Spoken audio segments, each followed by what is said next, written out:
There are places on Earth where beauty and brutality walk hand in hand. When life's resources grow scarce, invisible phantoms begin to rise from the dry grass and the murky water.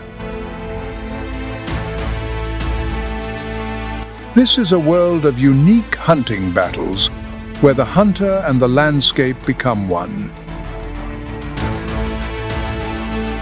Every passing moment is captured in this dramatic animal documentary episode.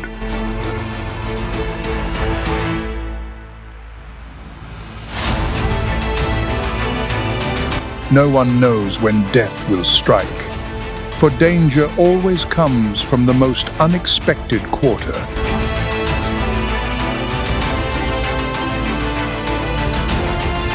Every creature carries within it a single mission: survive by any means necessary.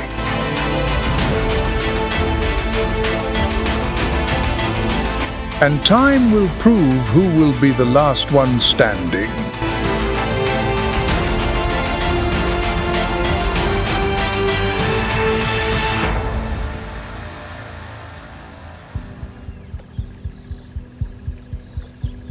In Zimbabwe's Hwange National Park, studies have shown that the presence of lions has reshaped the behavior of herbivores.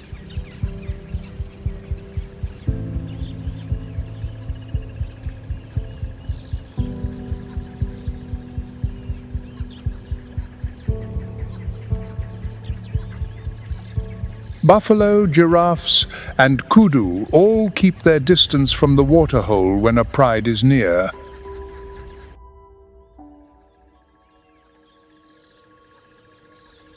But another predator also stalks these water margins.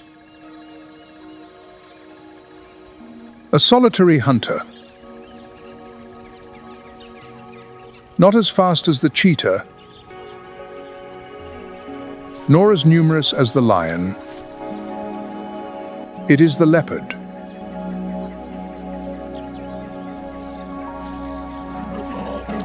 Moving silently through the tall grass, it glides between shadow and moonlight, a perfect veil for an ambush.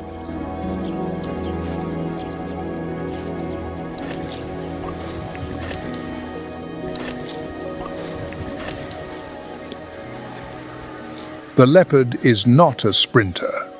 Instead, it is a master climber, gripping the bark with razor-sharp claws, launching up to 20 feet in a single bound.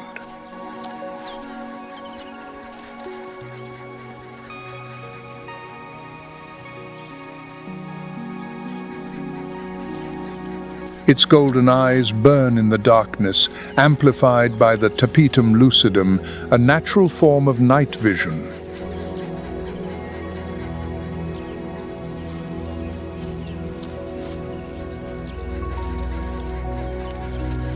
The leopard often avoids the waterholes, wary of being exposed. But for its prey, these shrinking pools are irresistible traps.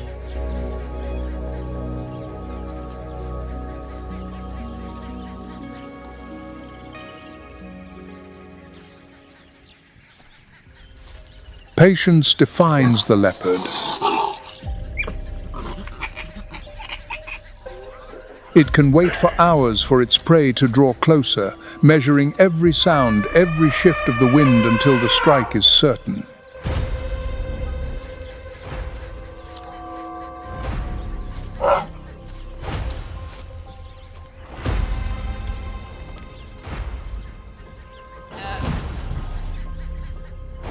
Then it launches 37 miles an hour in a short burst.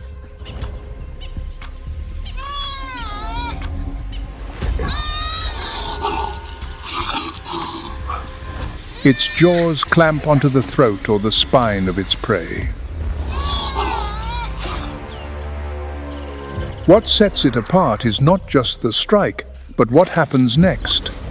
With phenomenal strength, it hauls its prey, sometimes heavier than itself, up into the high branches of a tree.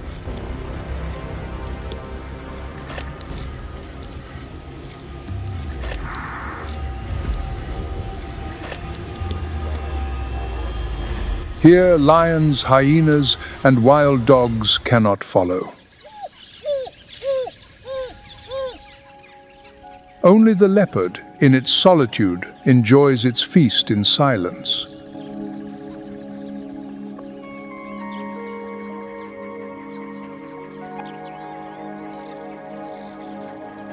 Adaptability is its secret. From rainforest to desert, it eats almost anything.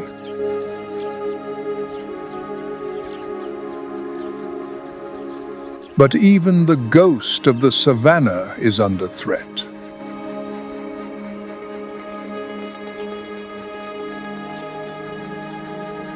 Once widespread across Africa and Asia, the leopard has vanished from 13 countries and is critically endangered in 7 others.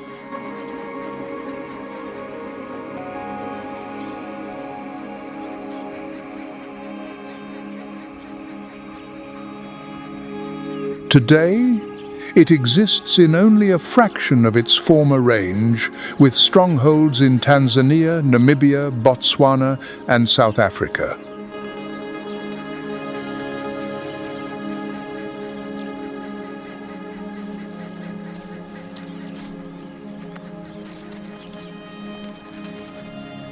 Today, it exists in only a fraction of its former range, with key strongholds remaining in vast areas like Tanzania, Namibia, Botswana, and South Africa.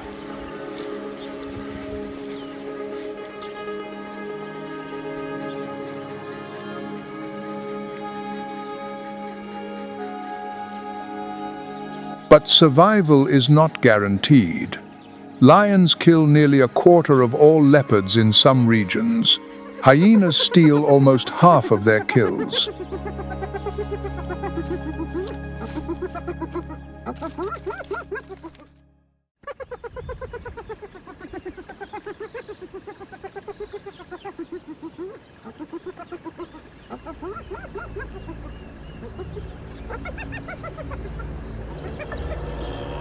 For centuries, the spotted hyena has borne the reputation of a mere scavenger.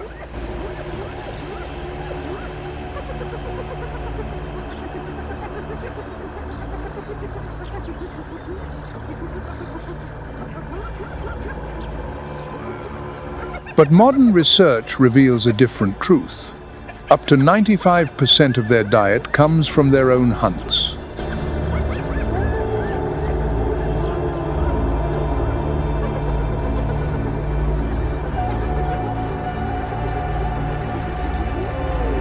Unlike the lion or the cheetah, which rely on explosive bursts and surprise ambushes, the spotted hyena is built for endurance.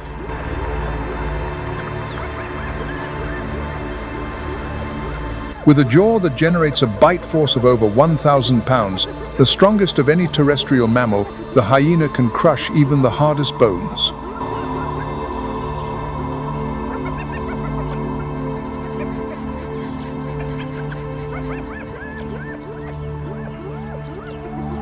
They pressure their prey as a collective, communicating with their strange laughs and whoops. Hyenas live in clans that can number up to 80 individuals. They are ruled not by the males, but by the dominant females.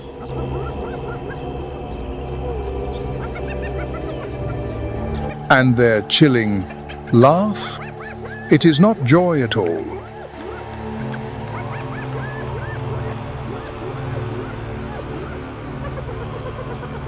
This sound is usually made during moments of social stress or high excitement, such as a dispute over a carcass.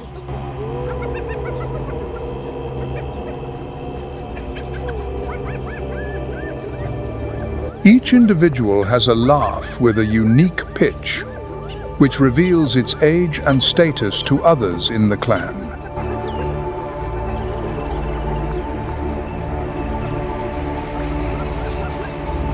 It is a complex social bulletin encoded in a sound we often mistake for brutality.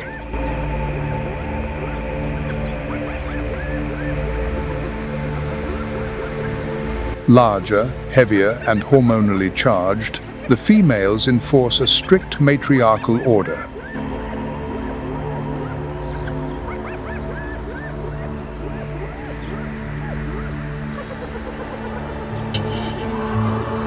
With their numbers, hyenas challenge any rival, even lions. Their clans hold territories that stretch for hundreds of square miles.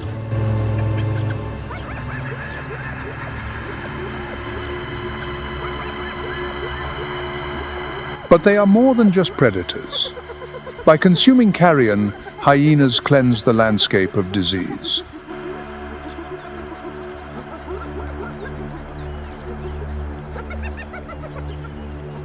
By culling the herbivore herds, they shape grazing patterns, which in turn shapes the vegetation.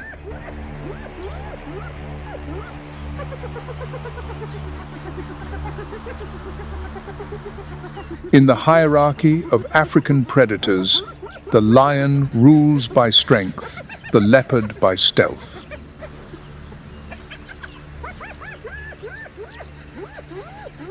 The spotted hyena rules by unity, endurance, and the ability to seize every opportunity.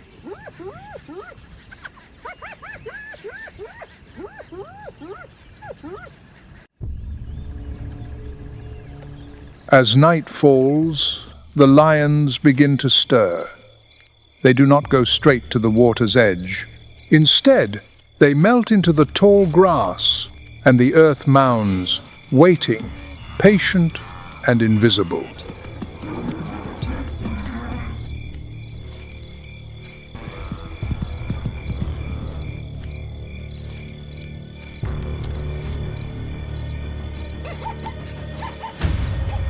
The lion is the only big cat that lives and hunts in a pride.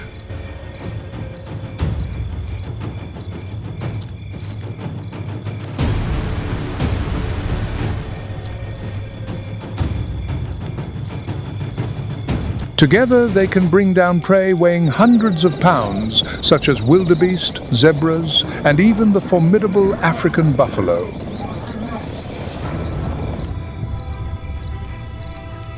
Tonight, at a shrinking waterhole, a black rhino is struggling in desperation.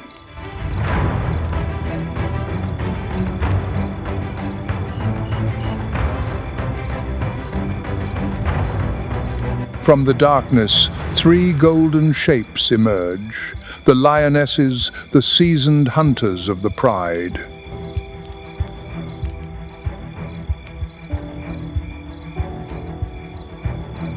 A lioness lunges, sinking her teeth into its flank, but the rhino's nearly 2-inch thick hide holds firm.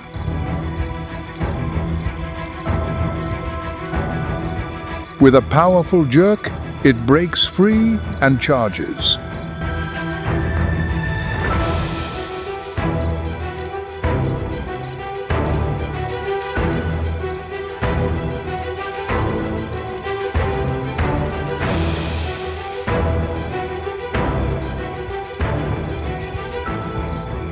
The hunters scatter. Tonight, the giant has escaped.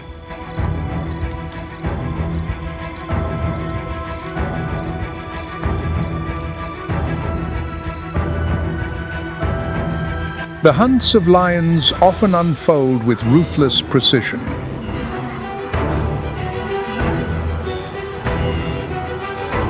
A few silently circle behind the herd, driving the prey into the waiting jaws of their companions.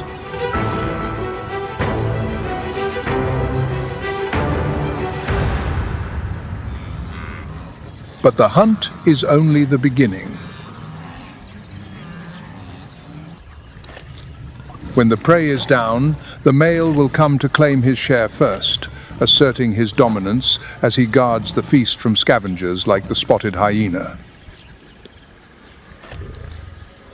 His other duty is to patrol the pride's boundaries, protecting the precious waterholes, which are vital for survival in the dry season.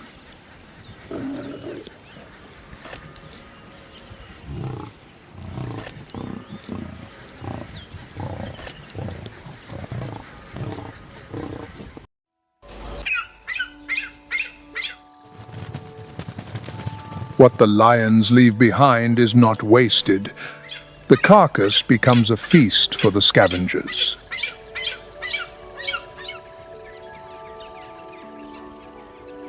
Vultures descend from the sky, returning what is left of life to the earth.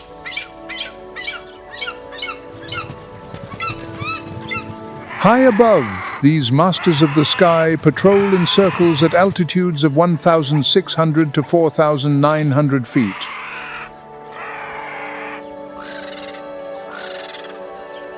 Their eyes, 3 to 4 times sharper than a human's, scan the savanna for the slightest signs.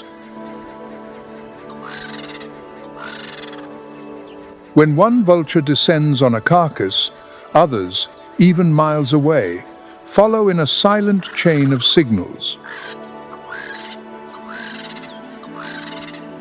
When a predator abandons its kill, the savanna soon stirs with dark wings.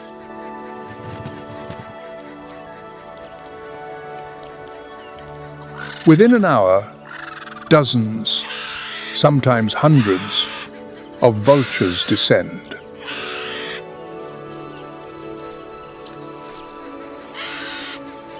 Every feature of the vulture's body is sculpted by evolution for one purpose: to scavenge.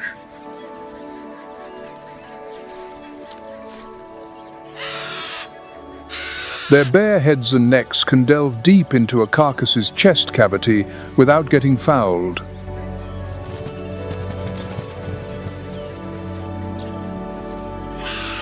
The hooked beak tears through the toughest hides of buffalo and giraffe, while the rough tongue scrapes the last shreds of muscle from the bone.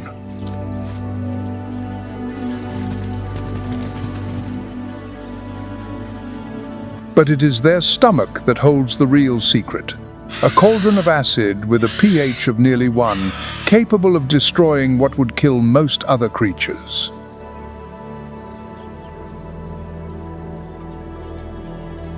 Anthrax bacteria, rabies virus, botulinum toxin.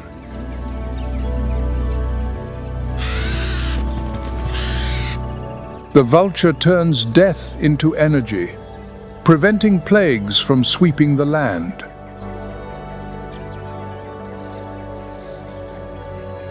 They do not just eat the dead, they sterilize it.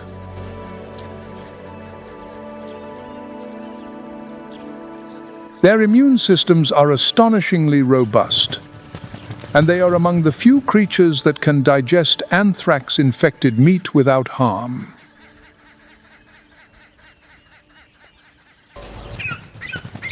In fact, their droppings have a sanitizing effect on the soil around a carcass. They are not just cleaners, they are the mobile decontamination units of the savanna, the silent guardians against invisible enemies.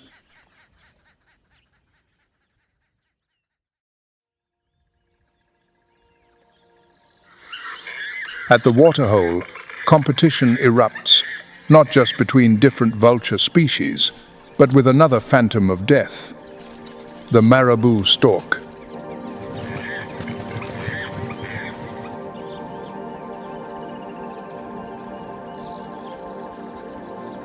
Over 3 feet tall, armed with a beak more than a foot long, the stork strides straight into the chaos, pushing aside rivals to claim its share.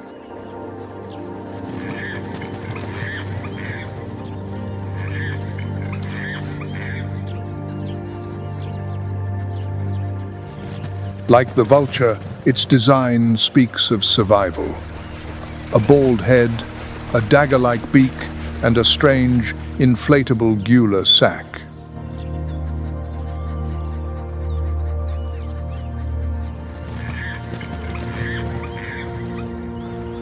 Their menu is even more varied.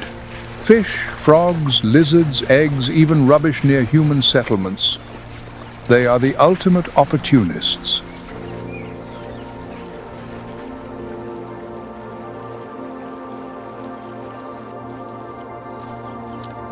With jabs as swift as a spear, they add fresh prey to their carrion meal.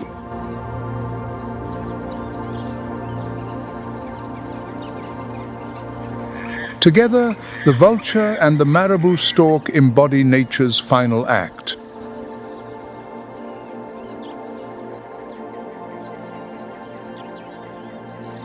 They cleanse the savanna, recycle death into life, and ensure that nothing is wasted.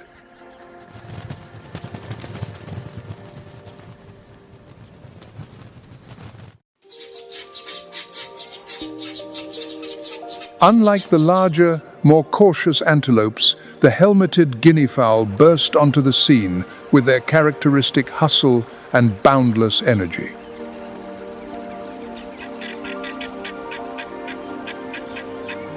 A flock is never small. 10, 20, sometimes more than 25. They move as one, a tight-knit social unit.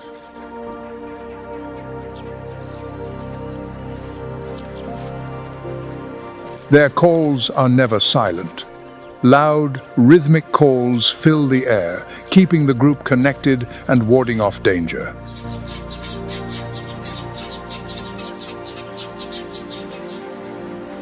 This constant chatter is not just noise, it is a lifeline.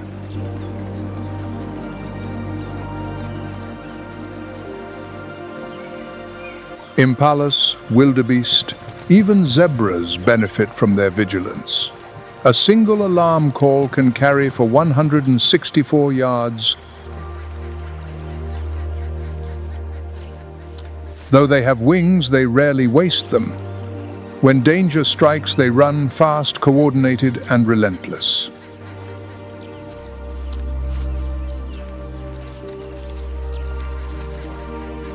At 22 miles an hour, they frustrate predators.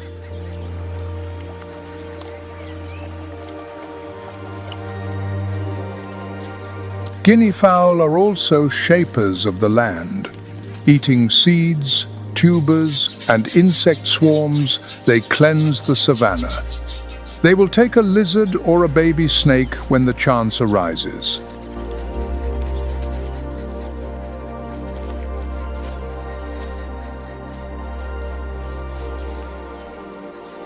They are everywhere.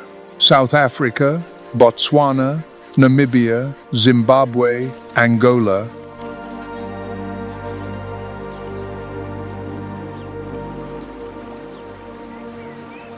Their numbers reach 28 to 30 million. Most roam outside of protected areas, thriving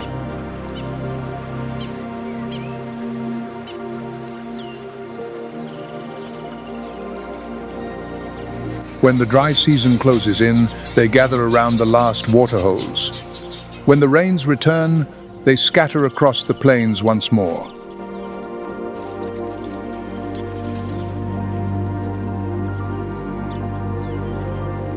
The guinea fowl, noisy, relentless, indomitable, is not just a part of the savanna.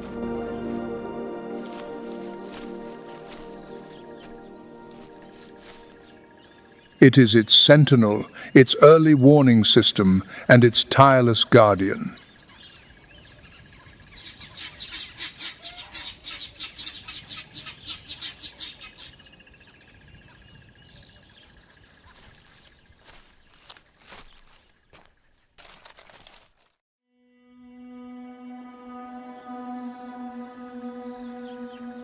At midday on the African savanna, the sun bakes the earth, and the shade of a tree becomes a rare treasure.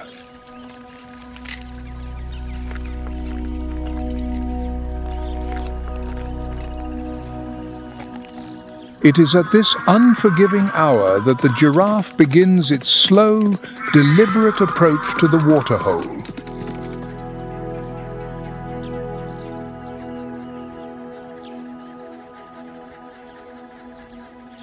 Unlike other herbivores that prefer the safety of dawn or dusk, the giraffe chooses the heat of noon, a time when lions, leopards, and hyenas retreat to rest.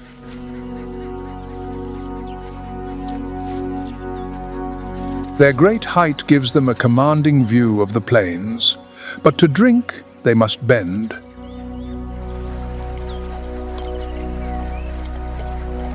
A giant folding itself, a frame stretched and exposed.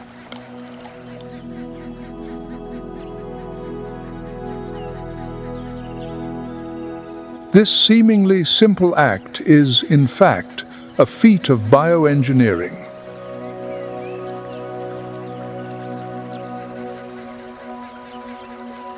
To pump blood 16 feet up to its brain, a giraffe's heart is a phenomenal machine, weighing up to 24 pounds and generating blood pressure twice that of a human.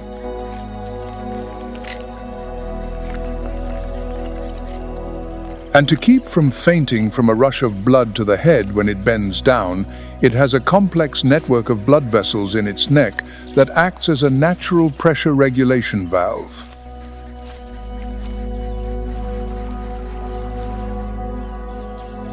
Every sip is not just an act of quenching thirst, it is a confrontation with the laws of physics itself. In those moments, balance is lost, and the giraffe's greatest advantage becomes its greatest vulnerability.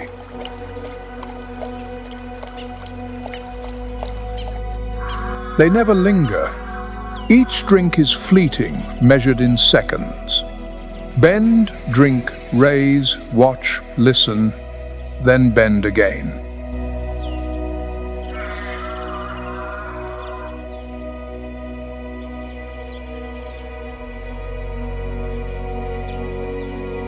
When in a group, one always stands guard, taller than the rest, its eyes scanning the horizon.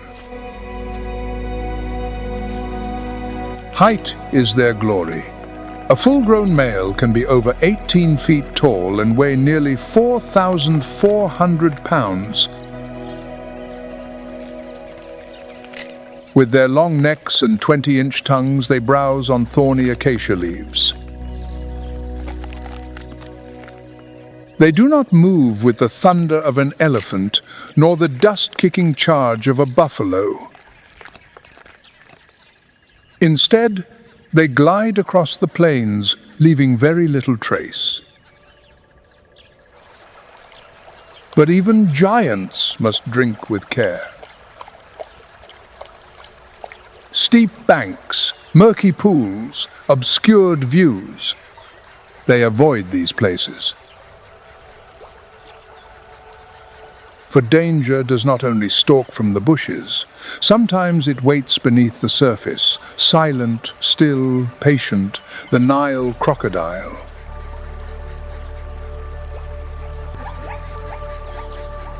These tall herbivores are cautious and calculated in every move. And so, every drink becomes a ritual of survival. Bend, drink, raise, watch.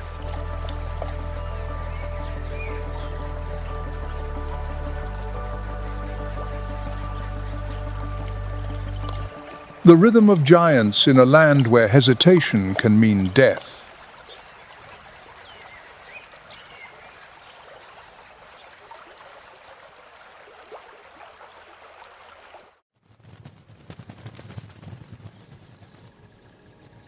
As the sun climbs high, the savanna hardens under the heat. The air turns harsh, the ground whitens, and the once peaceful waterhole becomes a chaotic mess.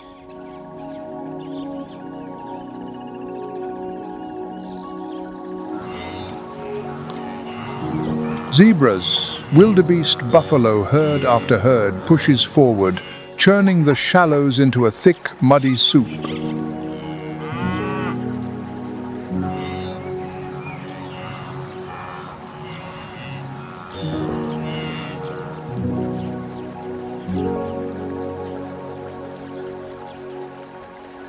Beneath that opaque veil, peace is an illusion. Here, patience reigns.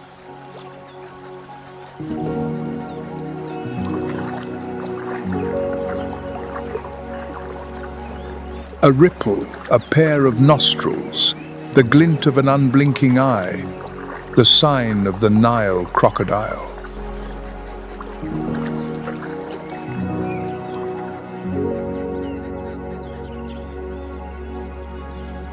Some are over 16 feet long, weighing more than 1,500 pounds, yet they barely disturb the water.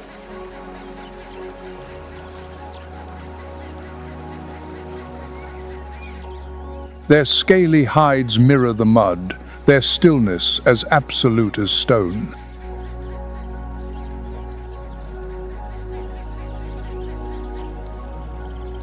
They wait for hours, days, sometimes weeks, for a single mistake.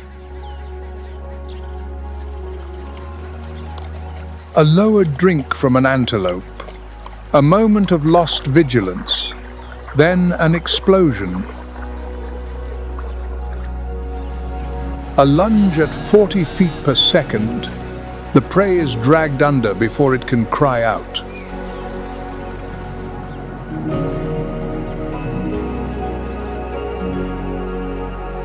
This is not a predator that gives chase.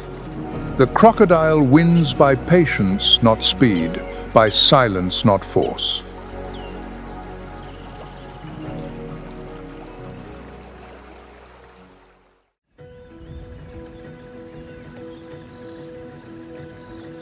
As the dry season wears on, the hippopods begin their slow march towards the last remaining waterholes.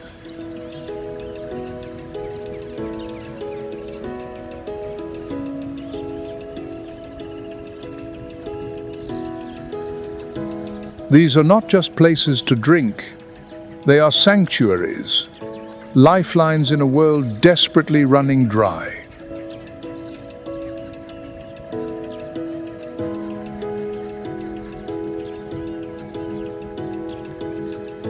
At midday, when the air sizzles above 104 degrees, the hippos submerge themselves.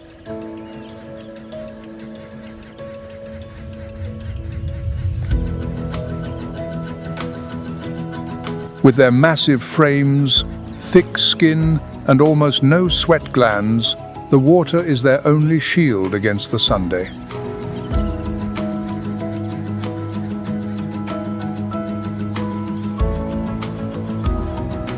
Each adult can weigh over 3,300 pounds, and yet, in the water, they move with a surprising grace.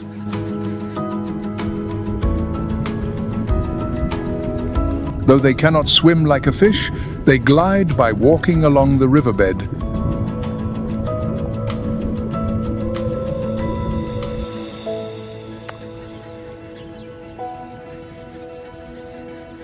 As space shrinks, tempers flare.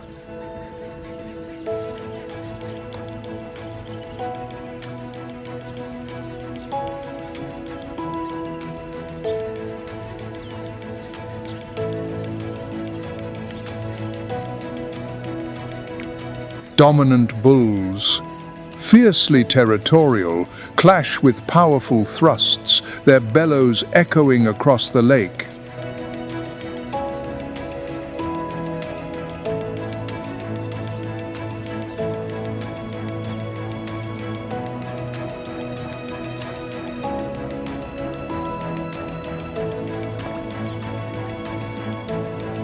Territory marking is crucial. The hippo scatters its dung by wagging its tail, a unique communication system, asserting sovereignty, warning off rivals.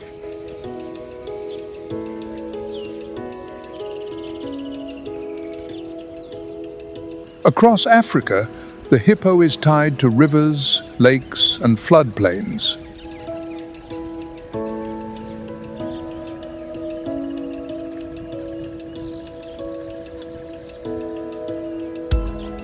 However, their range has shrunk in recent decades. Today, only about 115,000 to 130,000 remain.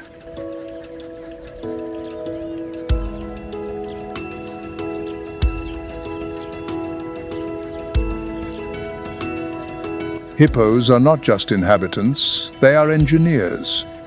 As they move, they create channels that guide water and keep the soil moist.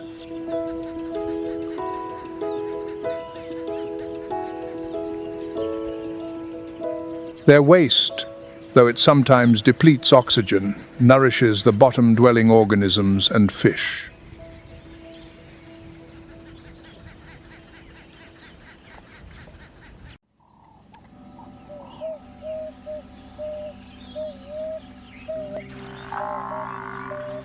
The African buffalo are often among the first to arrive. Their great herds roam the savanna.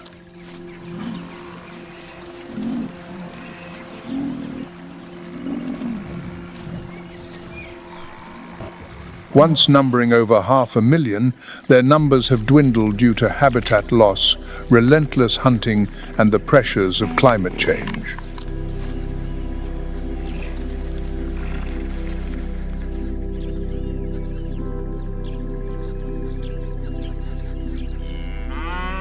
Life in the herd is their greatest strength.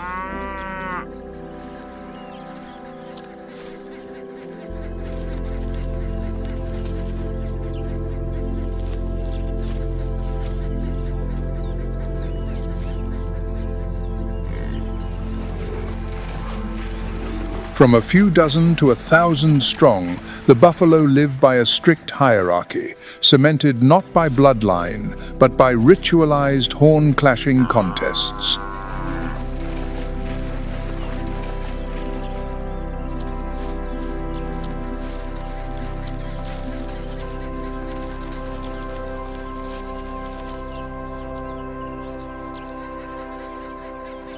At the waterhole, they drink with an urgency, often in the cool of early morning or late evening.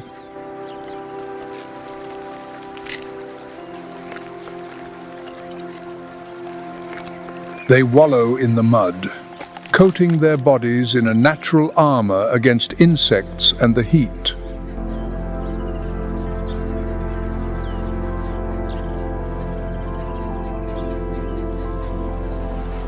When dry, it hardens into a shield, both a protection and a badge of survival.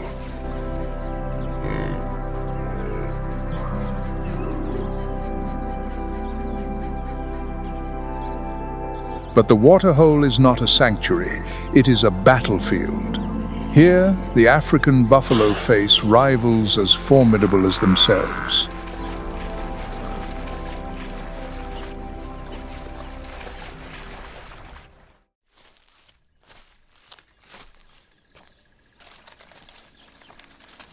The greatest challenge comes not from the buffalo, but from the giants. When the elephants arrive, the buffalo retreat.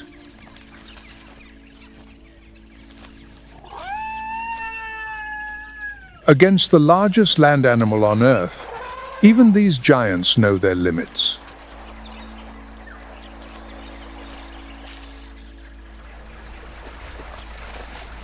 The elephants do not come to the waterhole just to drink. Here, survival flows through every drop.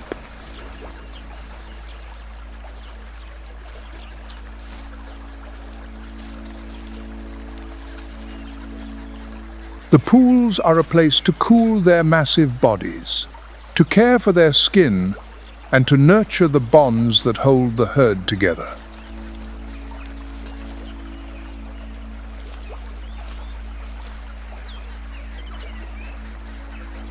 A single adult can consume up to 80 gallons of water a day.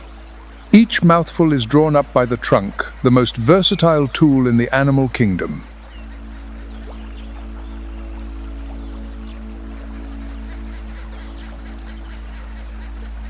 These waterholes are not just wells. They are spas, playgrounds, and gathering places.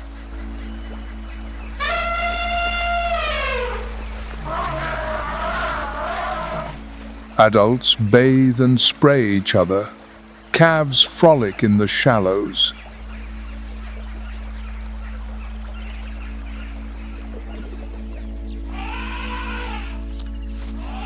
When the surface water dries up, the elephants dig into the cracked earth with their tusks and feet, tapping into hidden reserves.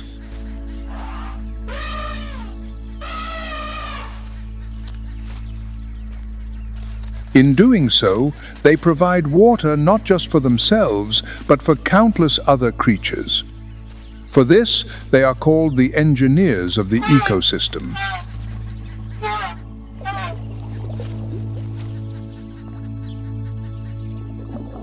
The giants of Africa are scattered across the continent, numbering around 415,000.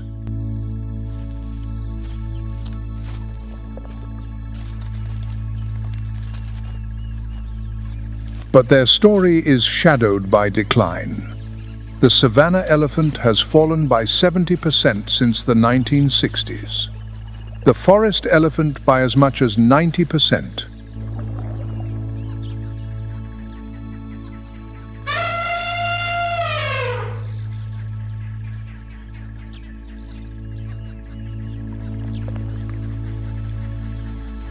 As the seasons turn, the elephants march with the rains. In the dry months, they return faithfully to the most reliable water sources. Some herds in Botswana travel over 186 miles to reach the Chobe River.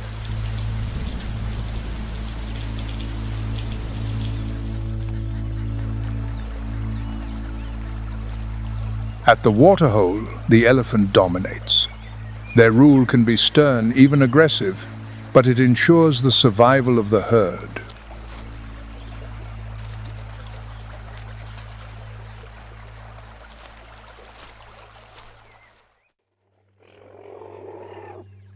One day, a lone bull elephant approaches. Waiting at the water's edge is a black rhino. Muscles tensed, horn glinting. It refuses to drink, refuses to move. The elephant pauses, exhales, and kicks dust into the air, a warning. But the rhino holds its ground. The stillness is broken. From the woodland comes the sound of snapping branches like war drums. More bulls emerge, silent, massive, unstoppable. The rhino hesitates, then yields. Step by step, it backs into the shadows, ceding the water to the true giants of Africa.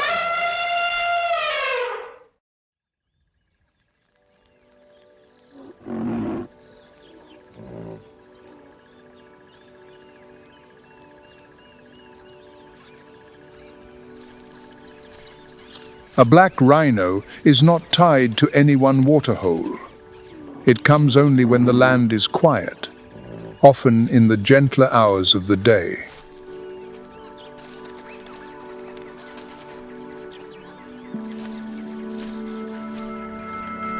Its visits are brief, just long enough to drink its fill before melting back into the surrounding bush.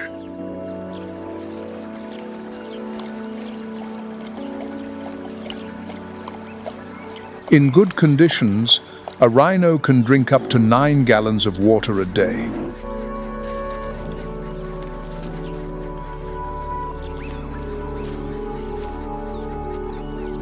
But when the land is parched, they can endure for days without a single drop, drawing life from the moisture hidden in leaves and young branches.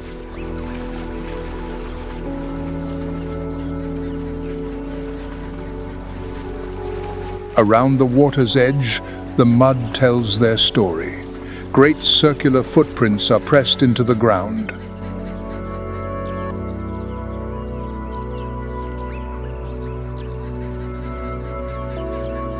Here they wallow, rolling their massive bodies so that every inch of skin is coated in a cool layer of mud.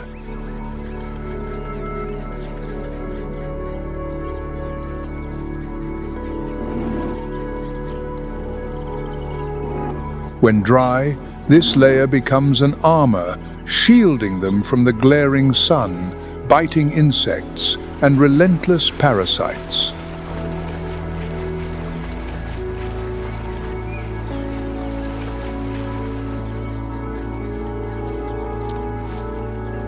Though solitary, the black rhino leaves its message at the waterhole. Dung piles and sprayed urine form an invisible language.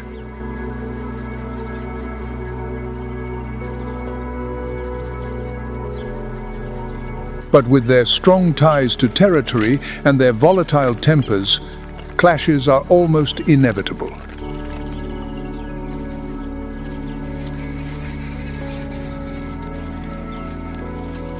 When two rhinos meet, a tense standoff can explode into a violent battle.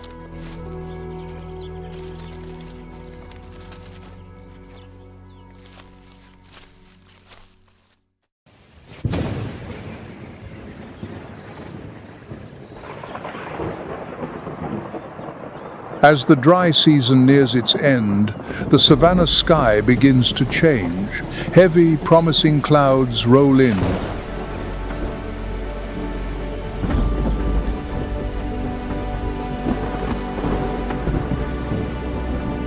The first drops fall, gentle, scattered. Then the rain strengthens, soaking the cracked earth in a clean, life-giving flood.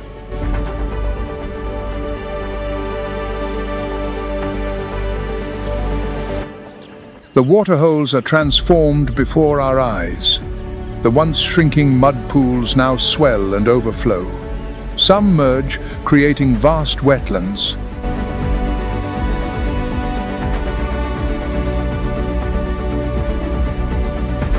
Around the banks, green erupts with astonishing speed.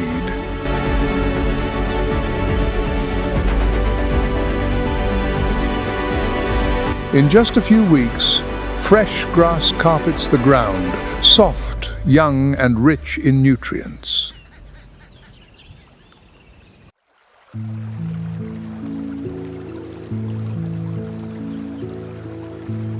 Among them is one of Africa's strangest residents. Nicknamed the Jesus bird, the African jacana appears to walk on water.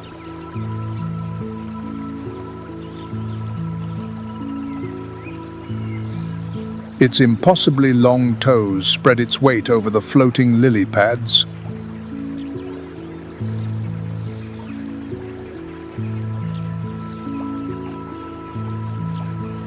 The rainy season is its kingdom. The shallow, plant-filled waters become both its hunting ground and its breeding territory.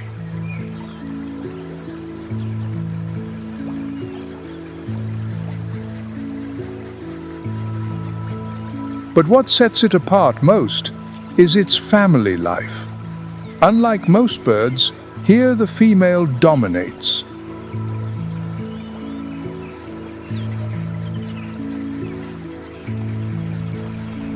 Larger, more colorful, and fiercely territorial. She mates with multiple males, leaving each one in charge of a clutch of eggs.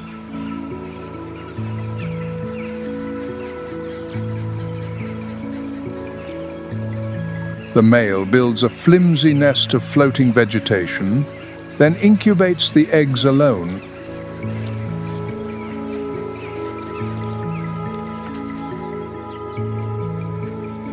When the chicks hatch, they can walk within hours. The father's role, however, is far from over.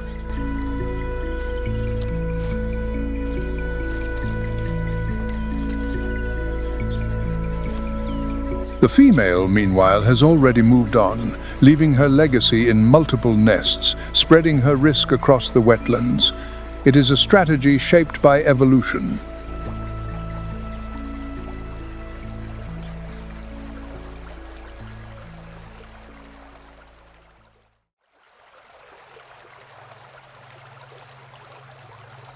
After the African jacana's delicate dance on the water, the savanna changes once again.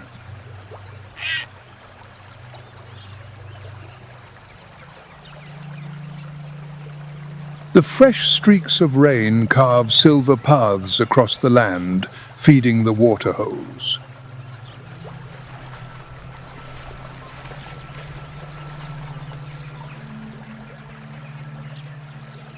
And in this new quiet, a dark figure appears. The grey heron, tall, silent, and dignified. Nearly 3 feet tall with a wingspan of almost 6.5 feet.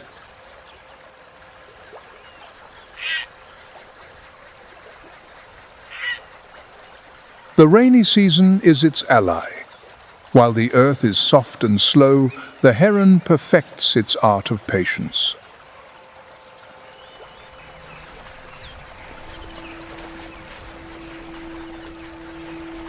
It does not chase. It waits, balanced on one leg, motionless for minutes, sometimes hours.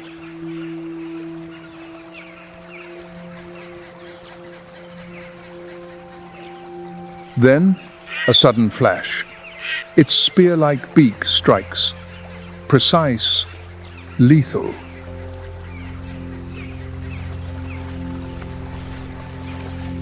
The prey is impaled or swallowed whole before the ripples have faded.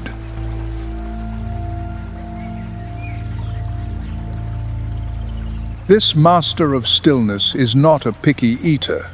From fish and shrimp to crabs, even a stray mouse or chick, anything careless enough to come close will not escape.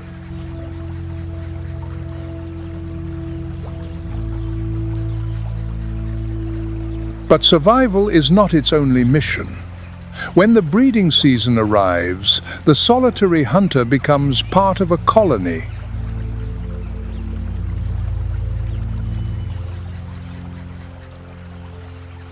Dozens gather in towering rookeries.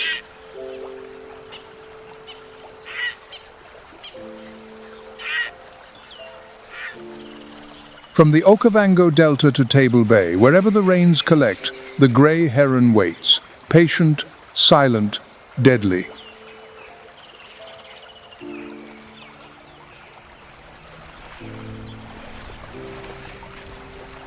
Although they share the color grey in both their name and their plumage, the grey-crowned crane lives to a completely different rhythm.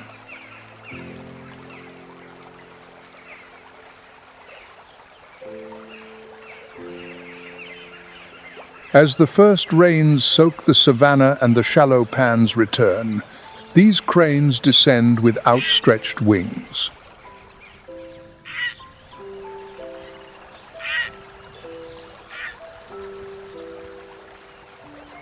Their golden crowns glitter in the sunday.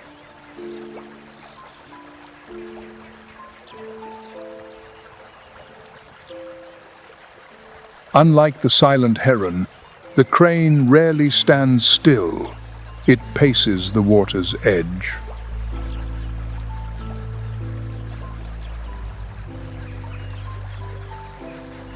With each firm step, the muddy ground trembles and hidden creatures scatter.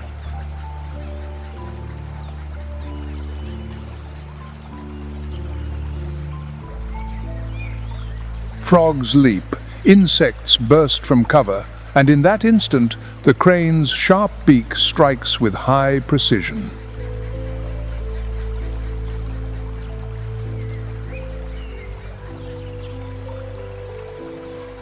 Their diet is varied and opportunistic. Grasshoppers, lizards, seeds, even eggs. For the crane, however, survival is not just about the hunt, it is about connection.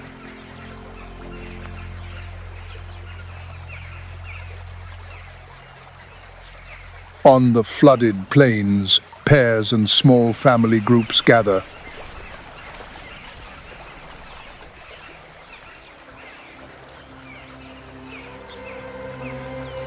Then the call rings out, a booming trumpet that echoes across the savanna, a sound both primal and haunting.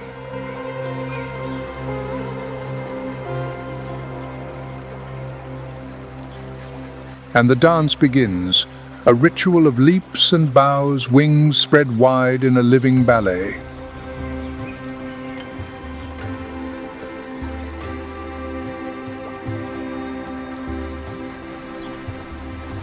These dances are not just for show, they are a language of loyalty, reinforcing the bonds between lifelong mates.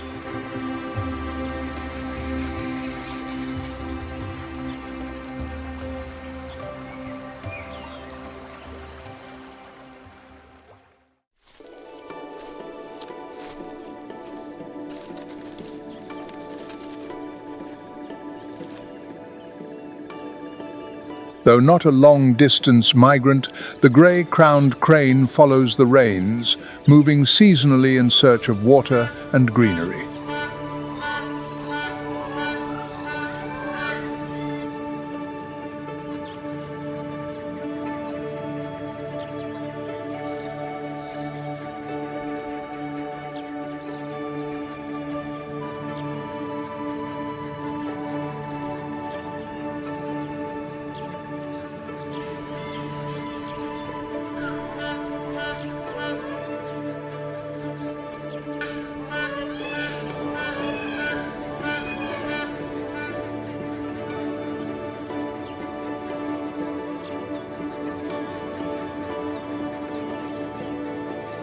Their beauty is so iconic that they stand at the center of Uganda's national flag, a national symbol of grace, elegance, and pride.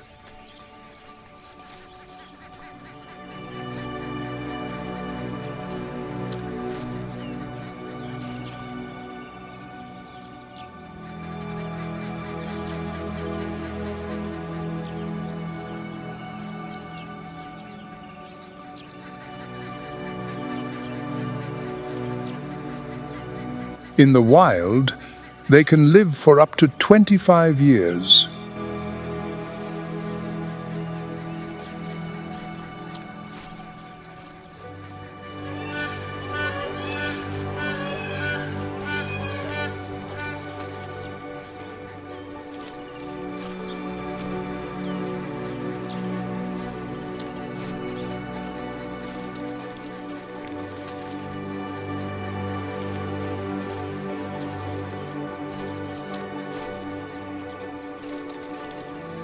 But their legacy is not in the years, but in their presence, their dance, their call, and their golden crown against the evening sky.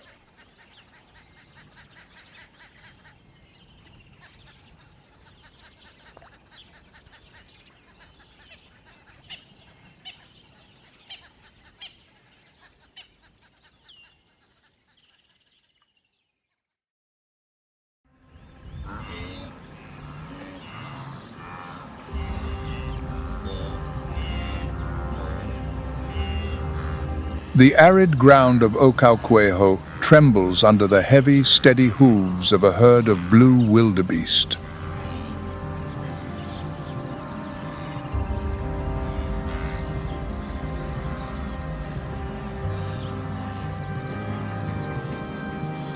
Standing about 4 feet at the shoulder and weighing an average of 440 pounds, these antelopes possess a muscular, powerful build.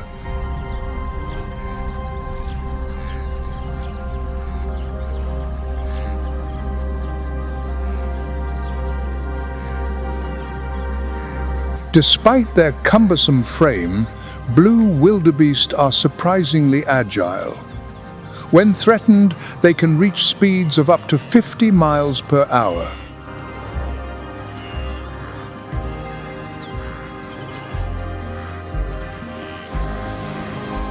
These animals live in herds, from a few dozen to several thousand.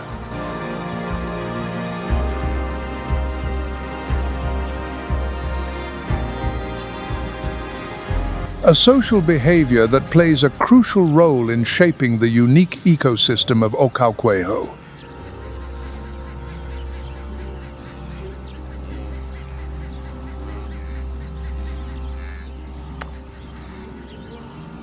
As specialized grazers, blue wildebeest primarily feed on the short grasses that grow quickly after the rains.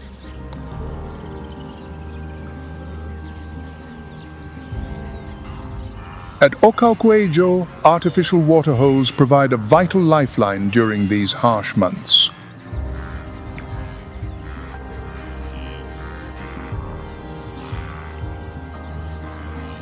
The wildebeest often gather at these drinking spots in the early morning or late afternoon.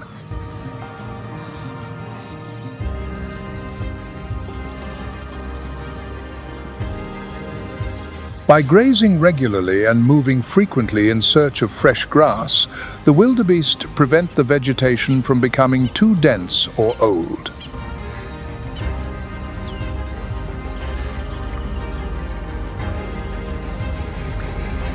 Their feeding habits encourage new plant growth, allowing the landscape to renew itself after each rainy season.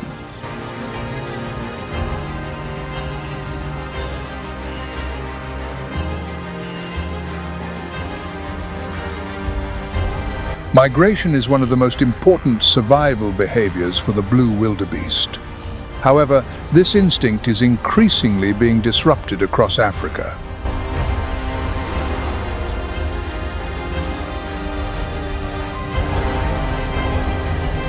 Man-made barriers, an expanding road network, and land development have fragmented their habitat.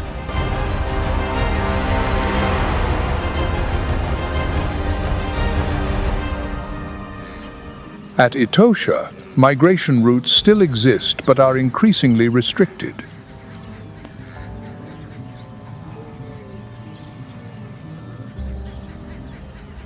Scientists warn that as migration corridors shrink, isolated herds face the risk of declining genetic diversity, an invisible but serious threat to the species' long-term adaptability.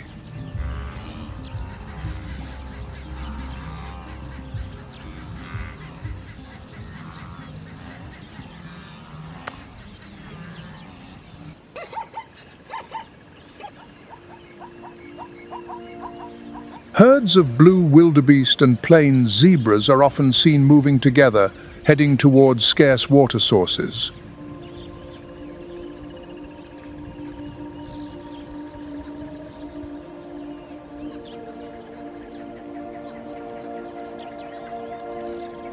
As a medium-sized species among Africa's wild equids, the plains zebra stands about 4 feet at the shoulder and can weigh up to 770 pounds.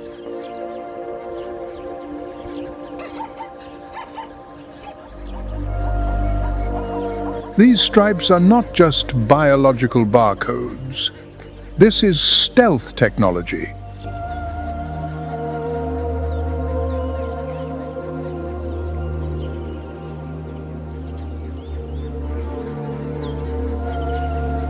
To the compound eyes of blood-sucking flies and colorblind predators, the movement of hundreds of black and white stripes creates an optical illusion called motion dazzle, making it impossible to single out a specific target.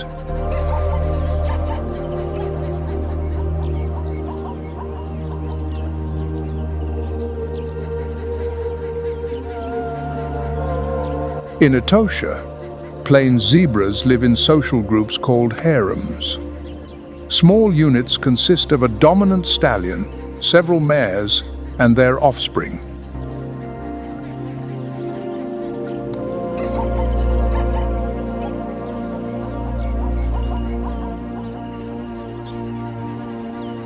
These harems often gather into larger herds, especially during the dry season, when the urgent need for water and food drives them to move together.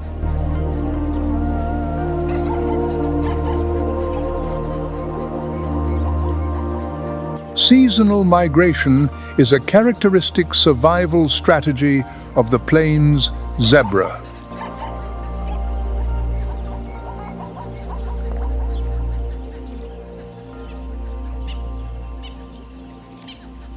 Depending on climatic conditions and grasslands, some herds travel up to 680 miles a year in search of nutrients.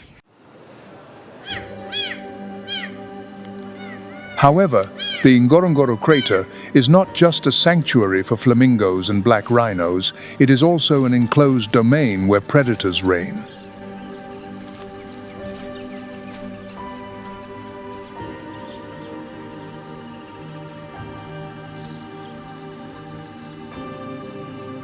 Among them is the serval, a medium-sized cat with a body built of extraordinary proportions.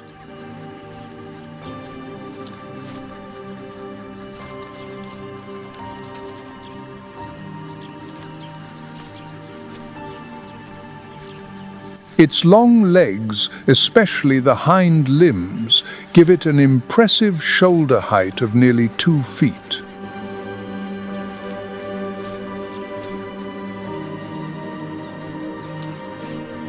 while its light frame, weighing only 20 to 40 pounds, makes it agile and flexible.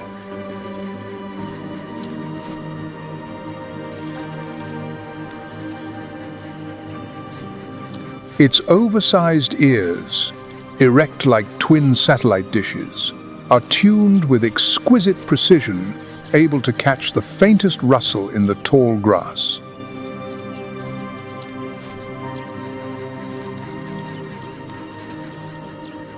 These remarkable features make the serval one of the most effective hunters in the entire cat family.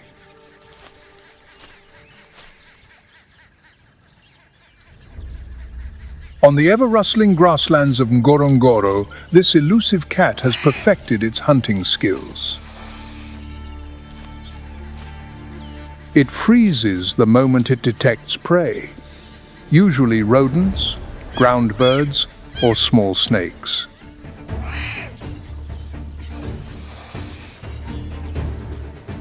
Then, in a sudden burst, its spring-like legs launch it into the air, cutting off the escape route with astonishing speed.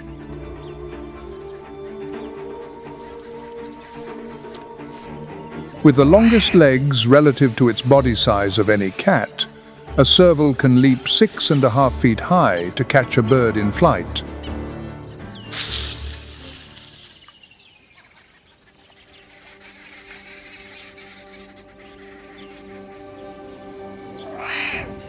Their hunting success rate is nearly 50%, far exceeding that of lions or leopards.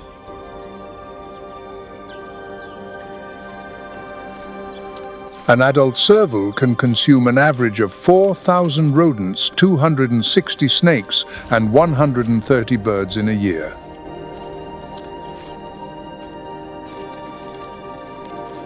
A natural regulator that keeps the small animal population in balance.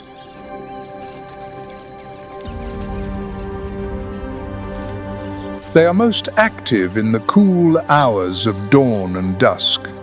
But for mothers raising cubs, the rhythm changes.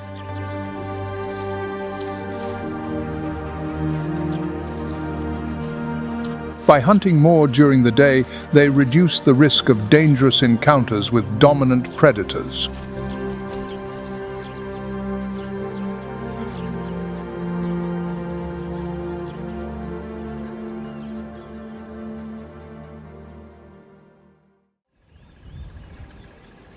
As the sun sets behind the crater rim, deep roars echo across the land. It is not just the sound of territory.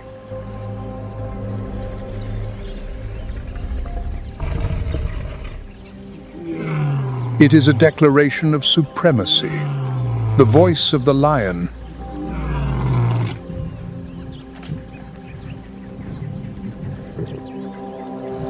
Recent surveys record their numbers at just 70 individuals divided into 8 prides.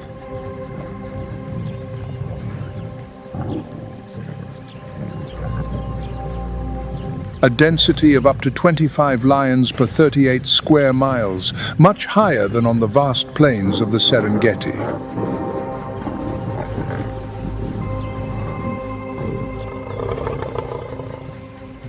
Here, the males are even more striking. Formidable figures crowned with dark, heavy manes.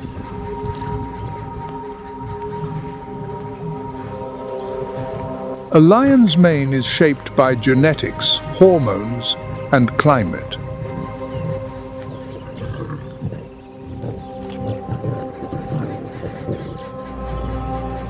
Males with darker, sometimes jet black, manes carry higher testosterone levels, are more successful in breeding, and often live longer.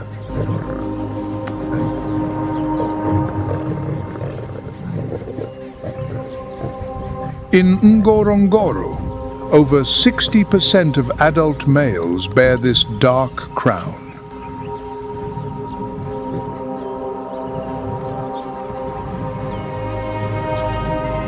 And in the struggles for dominance, a black mane offers both a physical advantage and the favor of the lionesses.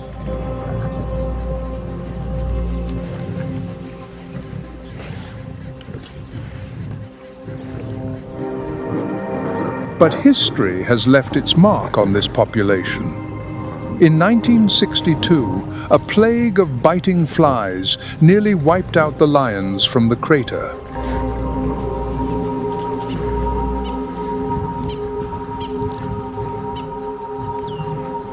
Only a dozen survived, and from them the current population was rebuilt.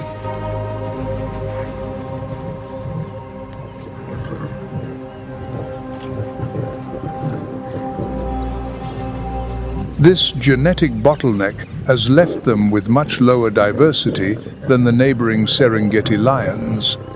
The pressure to dominate is hotter here than almost anywhere else.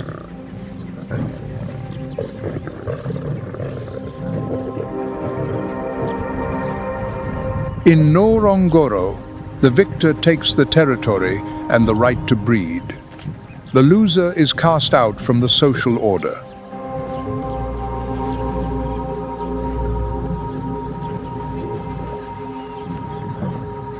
While the males guard the pride's borders, it is the lionesses who bear the burden of the hunt. Moving in small, disciplined groups, they weave through the tall grass.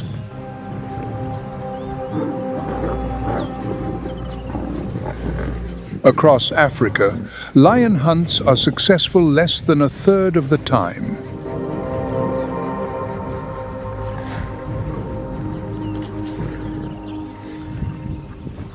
But here, in the fertile basin of Ngorongoro, the prides can push that success rate to nearly 40%.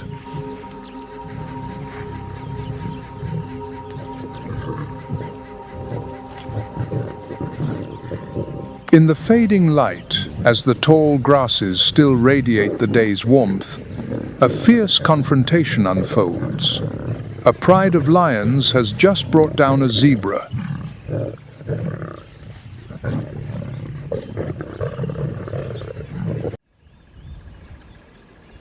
Deep within the Ngorongoro crater, often described as a primeval arena of life, there is a bird bathed in a soft pink hue, as if the sunset itself had spilled across the salt flats.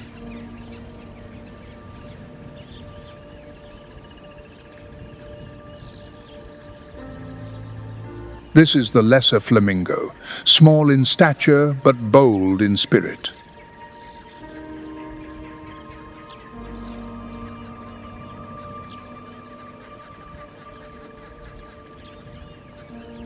For them, Ngorongoro is not just a sanctuary.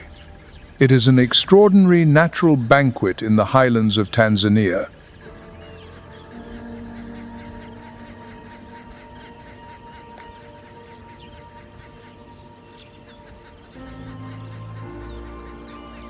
At the heart of the crater lies Lake Magadi, a shallow alkaline lake that appears harsh but fuels an explosion of life. Here, cyanobacteria, spirulina, thrives.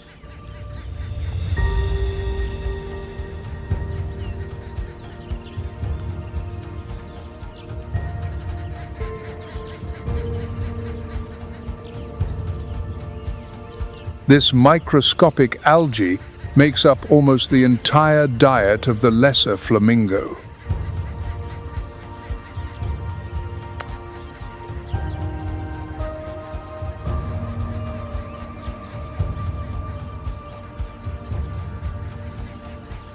Rich in carotenoids, it dyes their feathers a brilliant pink, as if painted by the equatorial sun itself.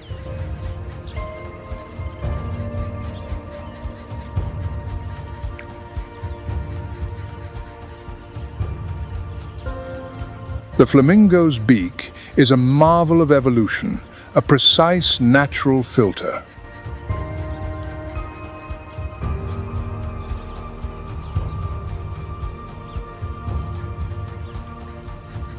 Held upside down in the water, it sifts through countless microorganisms, separating the life-giving algae from the shallow, saline water.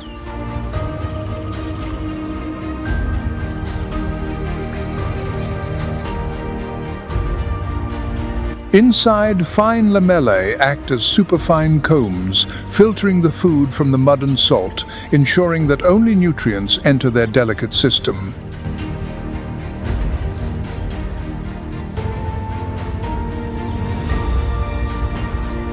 Most are concentrated in the great alkaline lakes of the Great Rift Valley, Lake Natron, Lake Bogoria, Lake Nakuru, and Lake Manyara.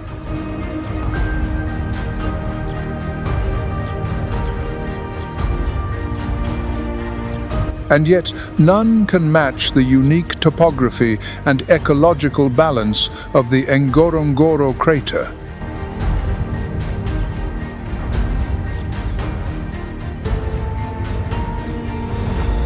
For these birds, Lake Magadi is a vital stopover, a safe haven when the larger lakes run dry.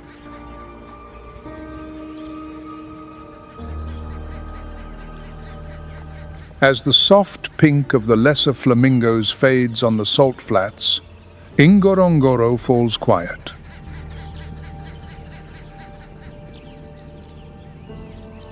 Its vast landscape settles into a silence like an unfinished prayer.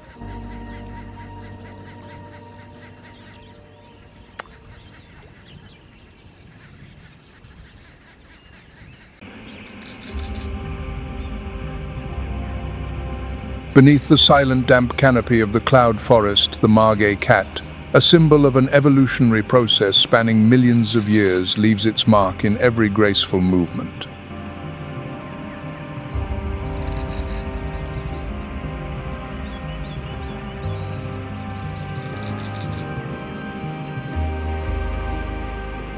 This small feline belongs to the genus Leopardus, which thrived in the Pliocene when the land bridge between North and South America formed, facilitating the migration and dispersal of mammal species.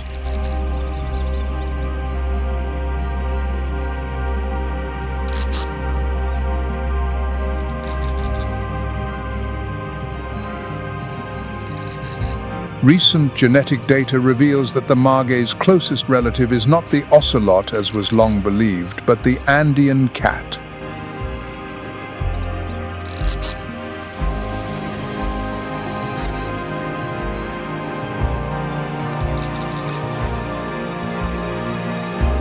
The Darien Gap is a special territory. No highway cuts through it, which has allowed for the near-pristine preservation of the primary forest structure.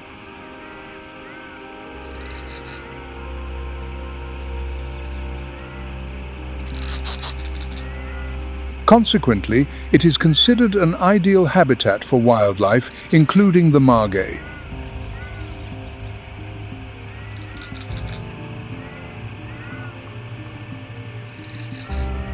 With a slender body, the margay weighs from 4 to 11 pounds. Its tail, nearly as long as its body, helps it maintain perfect balance while climbing.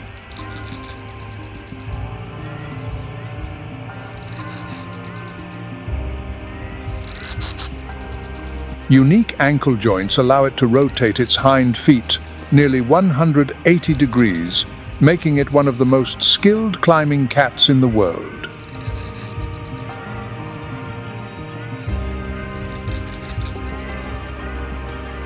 It can descend a tall tree trunk head first without changing direction, a skill that even the ocelot lacks.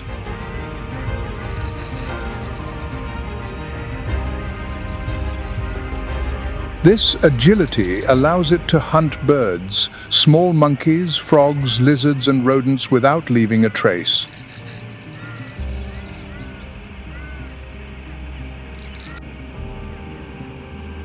Cases have been recorded of margays mimicking the calls of tamarin monkeys to attract the young and ambush them.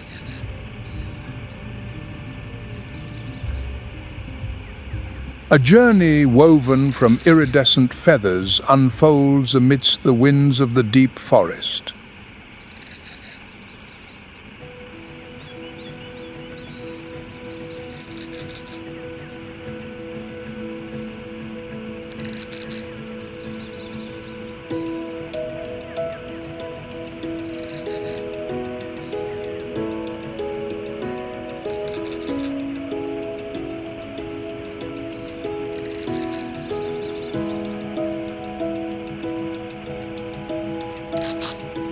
The resplendent quetzal appears in silence as an essential part of the Central American highland ecosystem.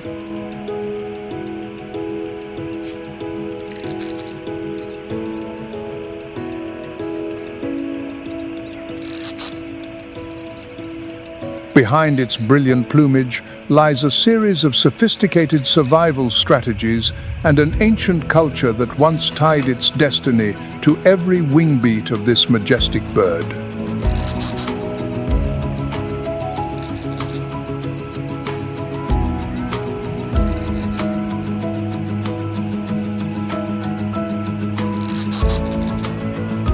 The quetzal has a brilliant emerald green plumage. An adult male can be up to 3 feet long, including its tail, while its weight is around 7 ounces.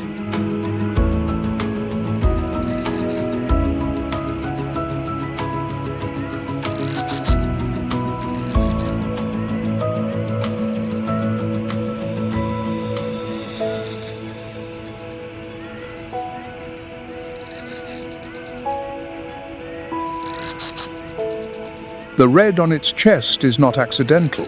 According to Mayan legend, it is the blood of the hero Tekun Uman shed during the resistance against the invaders, which stained its feathers.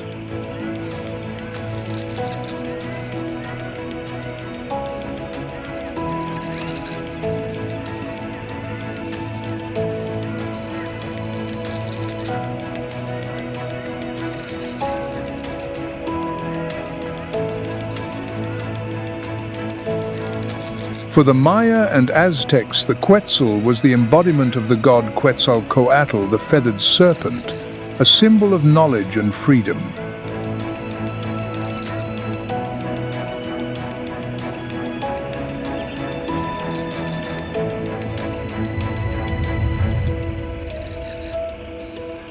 However, that beauty is also an evolutionary burden.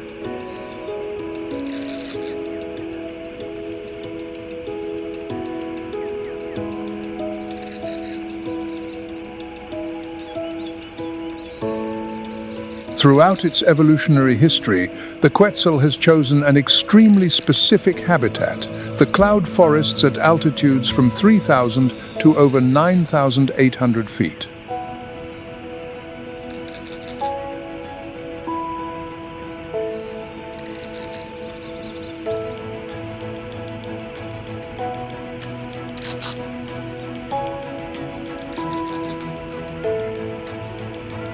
During the dry season, it breeds in the higher regions. When the rainy season arrives, it moves down to lower altitudes, a form of altitudinal migration that very few species can sustain.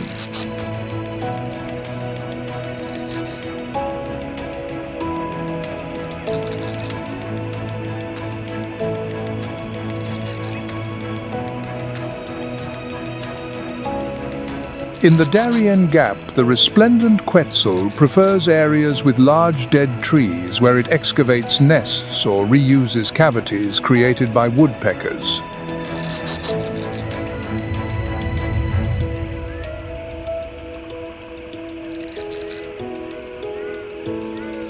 The failure rate of nests can be as high as 78% due to predators like toucanates, wild rats, and kinkajous.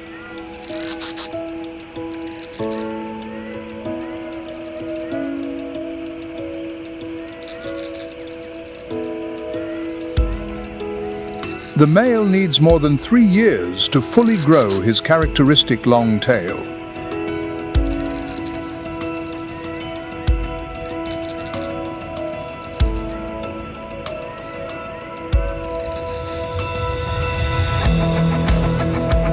The quetzal's survival ability lies not in strength, but in subtlety.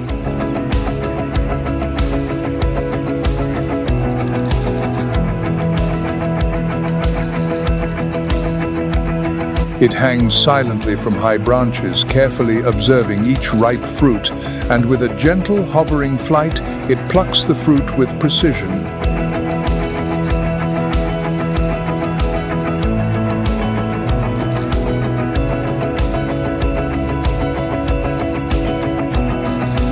But what makes the resplendent quetzal an essential species for the cloud forest is its role in seed dispersal.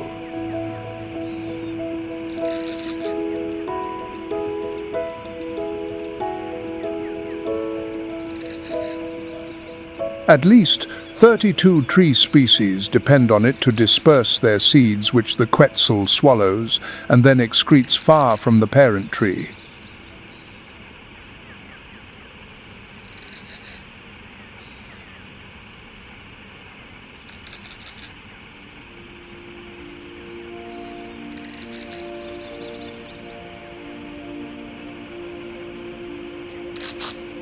As the cloud forest recedes towards the summit of Cerro Takakuna and the mountain winds soften below, the humid lowland tropical rainforest opens up dense, silent and thick as if untouched.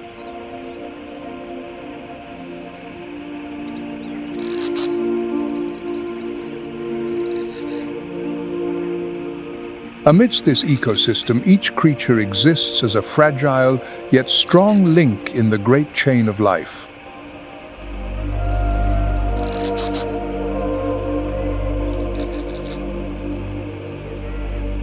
Leaf-cutter ants march in endless lines, carrying fresh leaf fragments back to their nests, cultivating fungi and spreading microorganisms across the forest floor.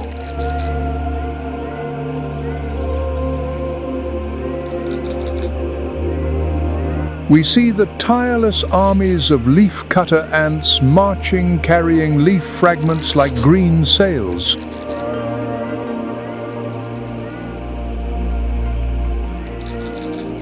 At first glance, it seems they are stockpiling a giant feast of leaves. But the truth is far more astonishing. These ants do not eat leaves at all. Instead, they are master farmers.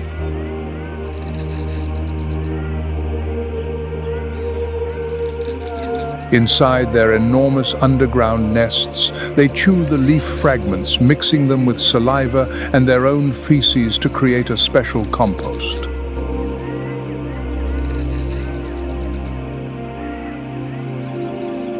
On this fertile substrate, they cultivate a single type of fungus called Locoagaricus gongyliforus.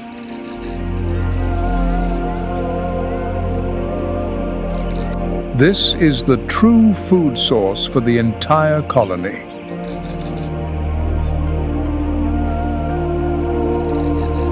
They tend their fungal gardens with incredible meticulousness, clearing away weeds and eliminating harmful molds with a natural antibiotic produced by bacteria on their bodies.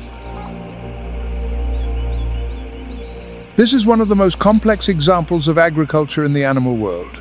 An agricultural civilization that existed millions of years before humans learned to cultivate crops.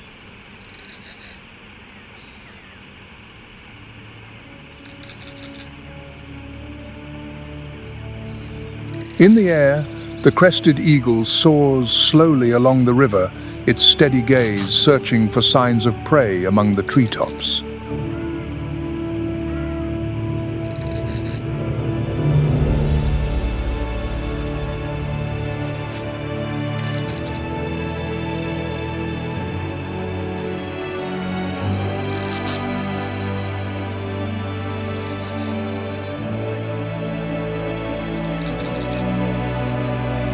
High above, the brown-headed spider monkey moves nimbly from branch to branch, using its strong prehensile tail like a third hand. This primate is one of the key components in the forest's seed dispersal network.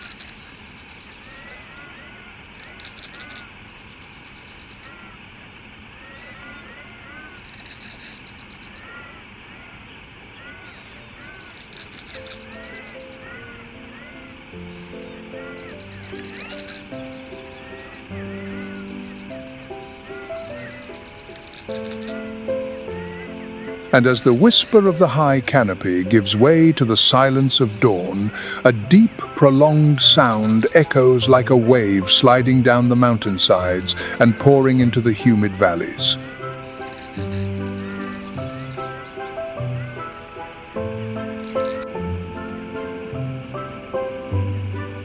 It is the characteristic howl of the Colombian red howler monkey, a biological signal that not only marks the presence of an individual, but also declares territory with a resonance that can travel up to 3 miles.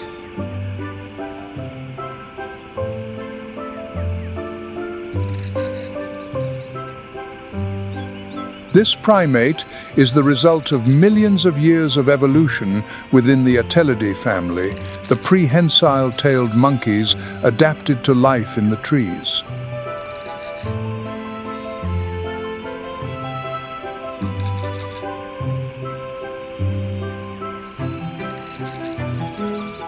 Its body combines strength and agility, measuring from 19 to 28 inches, with an average weight of 16.5 pounds in males and about 14 pounds in females.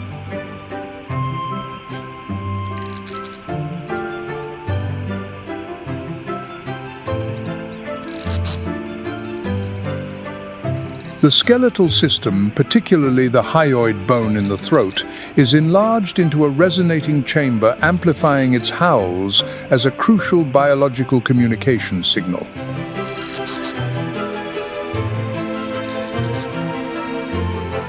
The social structure of the red howler monkey follows a stable and organized pattern. Each group has from 3 to 9 individuals, with 1 to 3 males and the rest females and their young.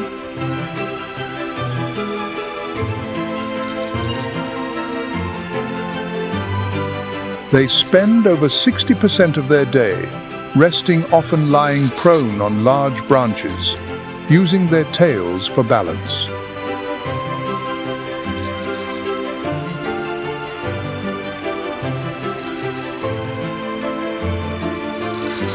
Their diet consists of 44 to 63% young leaves, supplemented with fruits, flowers, bark, and minerals from the soil.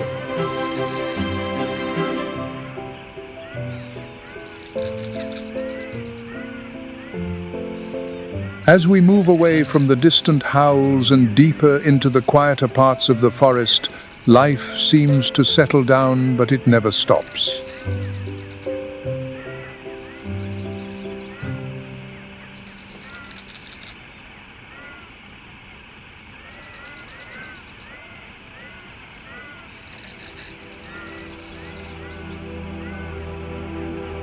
Amidst the leaf litter and faint light, a large round footprint pressed into the damp earth whispers of the stealthy presence of the jaguar.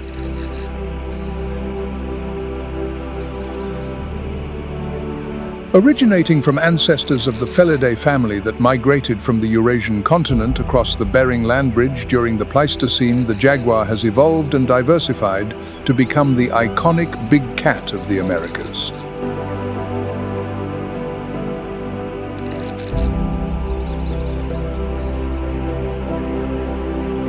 With a body length of 4 to 6 feet and a weight that can reach up to 220 pounds, the jaguar is the 3rd largest cat in the world and the largest in the Americas.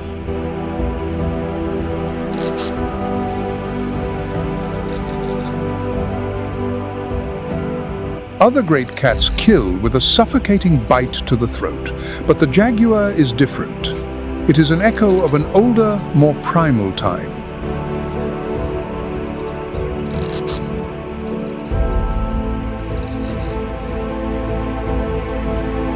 Its power is not in the chase, but in the final shocking moment of the kill. It hunts like a reptile, delivering a single skull-crushing bite. A quiet, precise, and devastating conclusion.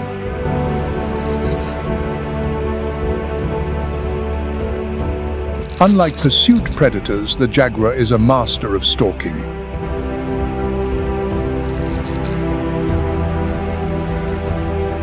With nocturnal habits, it possesses excellent night vision, keen hearing, and silent movements.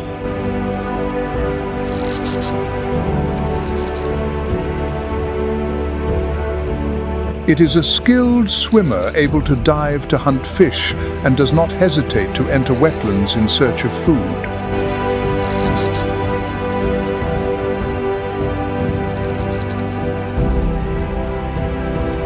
Its diet includes over 80 species, from large mammals like peccaries and tapirs to reptiles such as caimans, turtles, and freshwater fish.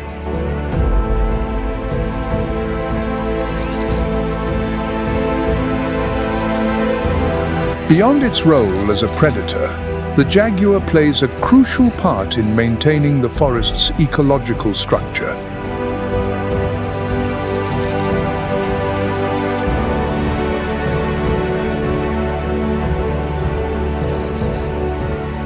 By regulating the populations of ungulates, primates, and medium-sized carnivores like the ocelot, it prevents imbalances in the food web.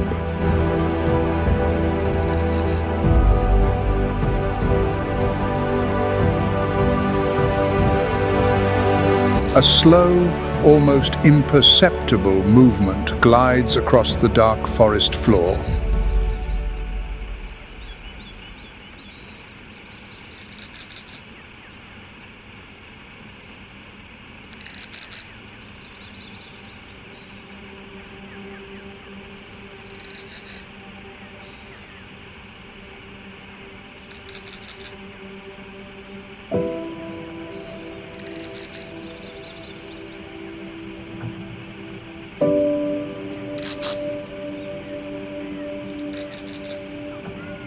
An agile body covered in brown scales that blend with the leaf litter, and a tail that gently touches the trunk of a young tree.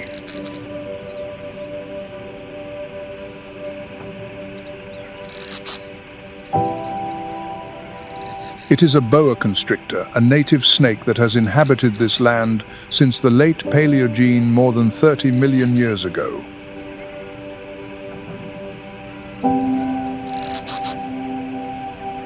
It is a nocturnal species, spending its days hidden among bushes, shallow burrows or rock crevices, and only emerging when darkness covers the forest canopy. The hunting ability of the boa constrictor depends not on speed, but on absolute patience in silent ambushes.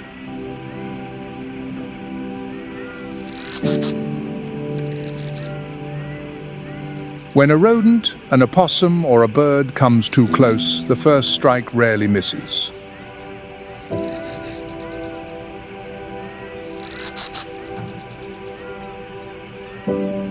Then come the coils, fast, strong, and decisive.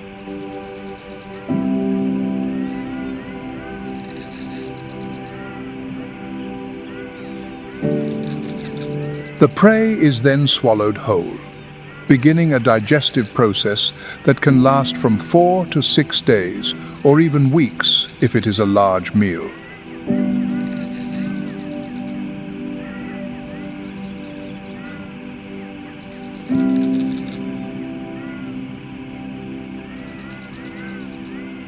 The boa constrictor can fast for months after a large meal thanks to its slow metabolism and extraordinary ability to conserve energy.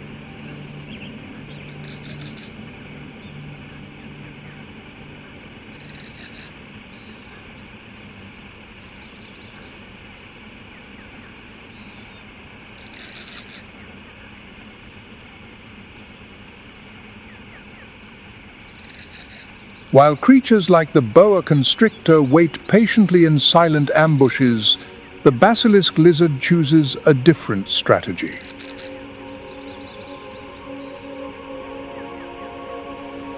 Running on water to escape from predators. A unique response perfected by evolution over millions of years.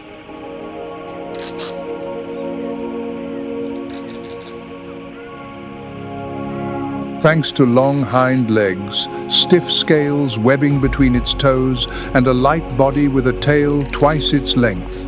The basilisk lizard can move across the water's surface like an arrow, reaching speeds of up to 5 feet per second.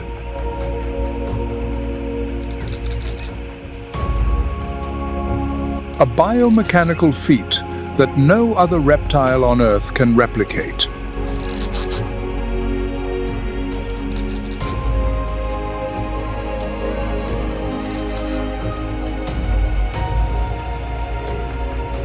Despite its modest size, the basilisk lizard plays a crucial ecological role as a link between aquatic and terrestrial ecosystems.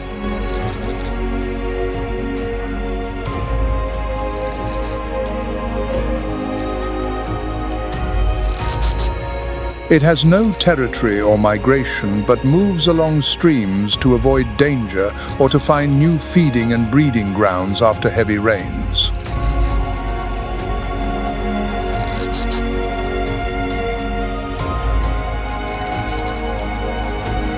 Its diet is very diverse, consisting mainly of insects, but also spiders, snails, and even fruits that fall from the forest canopy.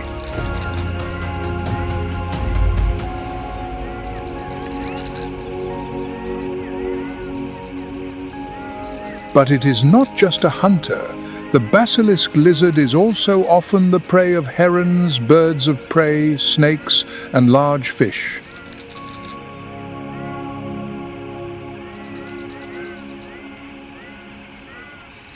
And as the moisture of the Darien soil begins to gently evaporate under the faint dawn light amidst the low leaves, a brilliantly colored silhouette glides by.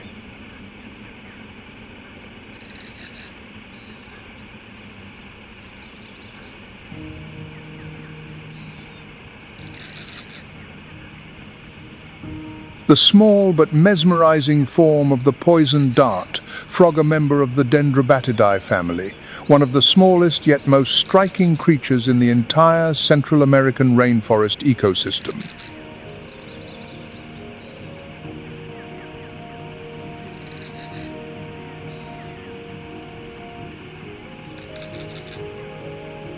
Of the more than 180 species recorded to date, many exist only in small forest areas isolated by the steep terrain of the Darien Gap.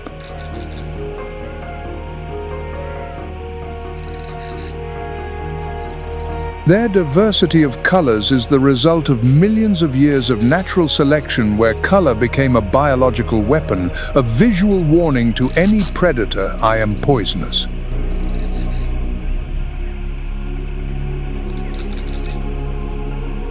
The skin of these frogs contains dozens of toxic alkaloids, including batrachotoxin, one of the most potent compounds known in nature.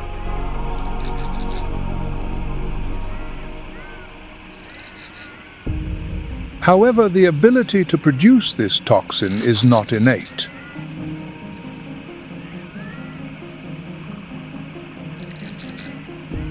The frogs acquire it by accumulating alkaloids through their diet: ants, termites, spiders, and other small insects.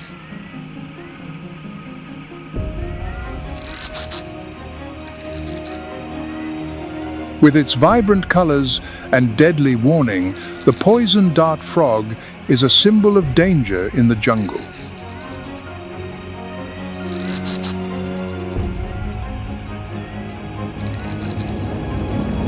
Its skin contains one of the most potent neurotoxins on the planet, enough to take down a predator many times its size.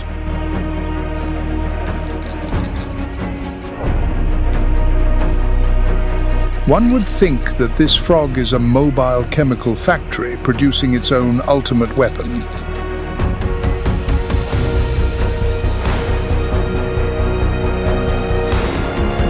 But here is the shocking truth. The poison dart frog is completely incapable of producing its own toxins. Its superpower is in fact borrowed.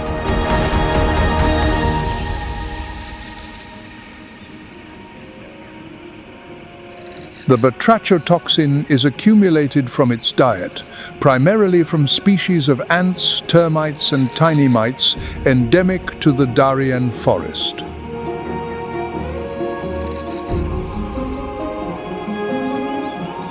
These insects feed on plants containing alkaloids, and the poison is passed up the food chain, concentrating on the frog's skin.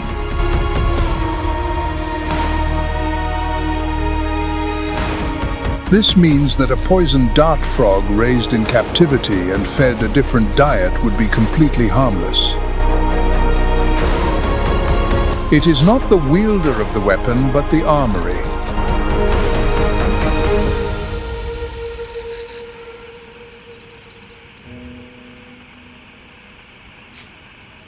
Its very survival depends entirely on the unique ecosystem around it, a reminder that even the most fearsome creature is but a fragile link in the great web of life.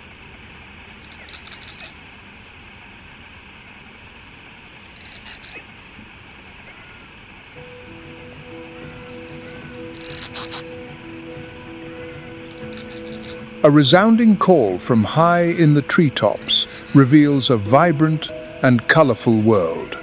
It is the call of the macaw, considered the splendid heart of the ancient forest.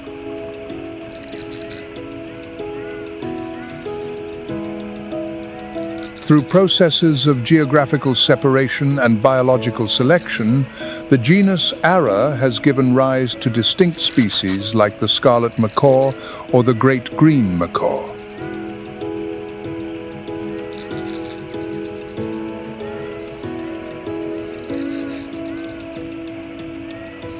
These feathers are not just a visual symbol, but also a means of communication, social bonding, and effective camouflage amidst the multicolored canopy.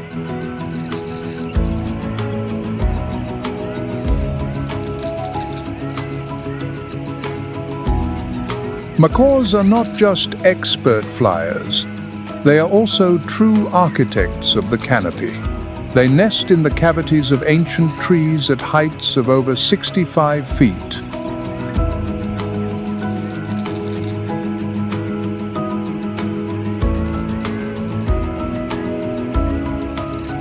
Each breeding season, the pairs, which are generally monogamous, lay 2 to 3 eggs.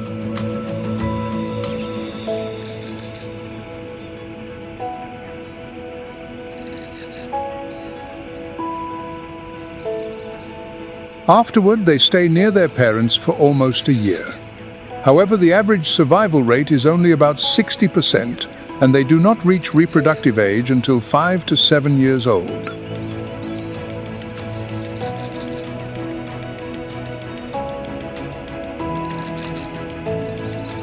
Regarding their behavior, macaws live in pairs or small groups, moving nimbly between areas where they find food and water.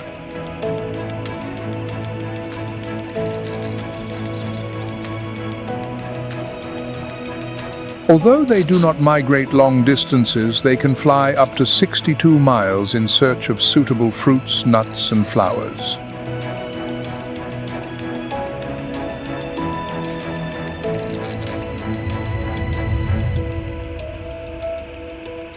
A fascinating feature is their habit of eating clay, which allows them to neutralize the toxins present in the forest seeds and provides them with minerals, especially sodium.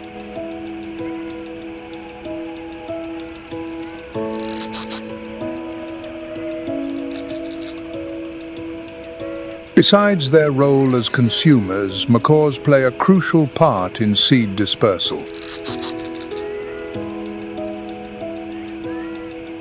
When they eat fruits, they transport the seeds to distant areas, facilitating the natural regeneration of the forest and promoting plant diversity.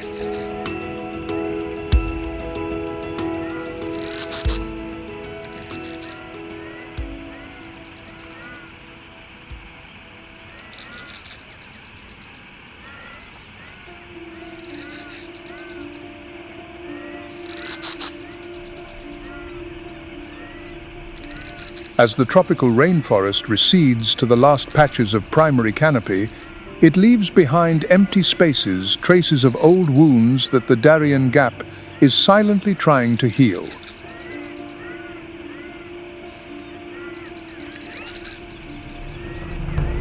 In the buffer zone between Yavisa and La Palma, a 66-mile stretch still lacks a road connection, leaving only trails and meandering river routes.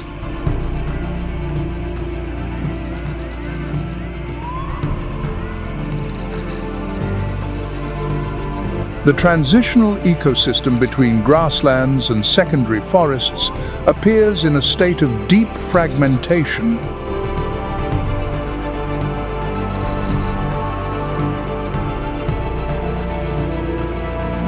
In the grassland areas interspersed with regenerating clusters of trees, many species are beginning to return.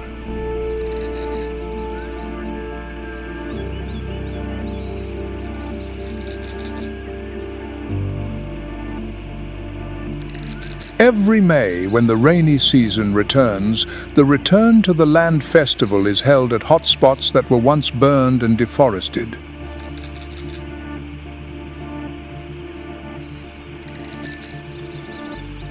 It is a symbolic moment as the community plants trees on the scorched earth as an act of restoration.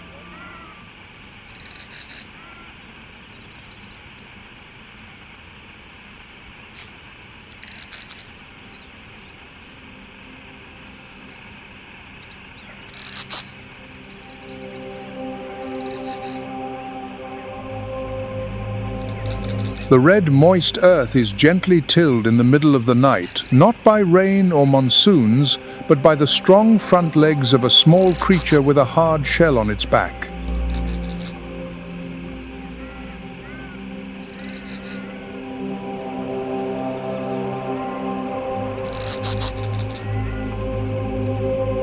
The nine-banded armadillo. This animal prefers soil with moderate moisture, not waterlogged but rich in organic matter and insects.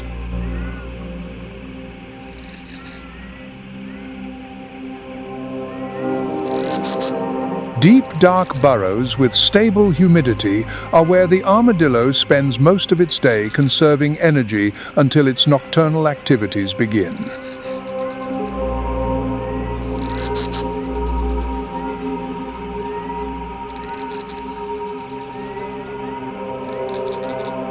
Its diet reflects a cautious survival strategy. It does not attack, only explores and exploits.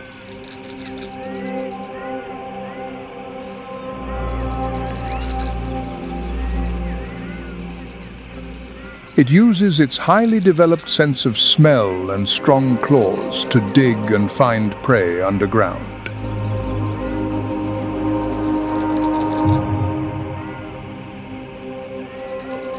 With its long, sticky tongue, it can extract prey from the crevices of the earth, like a biological machine adapted to the forest's underworld.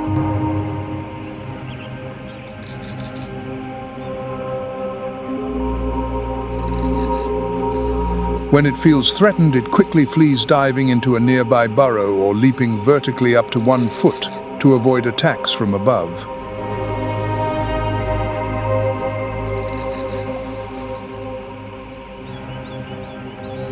If there is no escape, its shell acts as a final fortress capable of withstanding bites and scratches.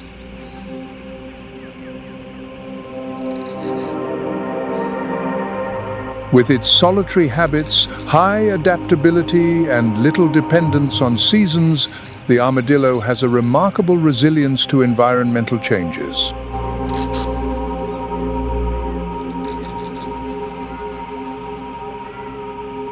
The reproductive aspect of the armadillo is a fascinating biological curiosity.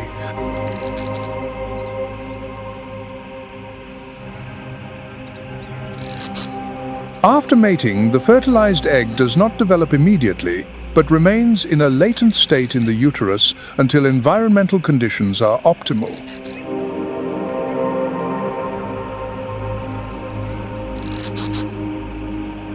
When development is triggered, the embryo will divide into 4 genetically identical individuals, a rare phenomenon in mammals.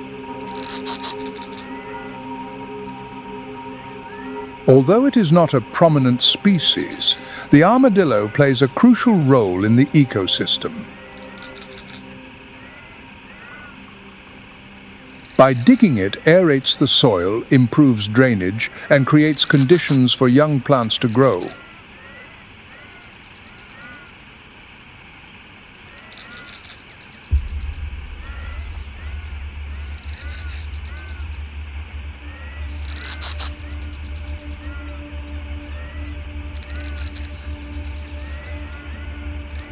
The soft wings of the barn owl glide slowly through the night air like a hazy white ribbon, so silent that not even a blade of grass stirs.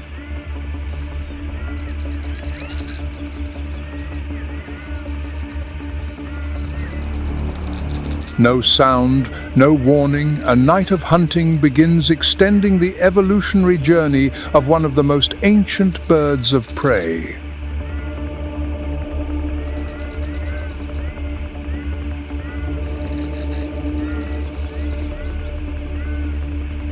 The barn owl appeared in the Paleogene and remains one of the most ancient owl species today, distributed across all continents except for cold polar regions like Antarctica.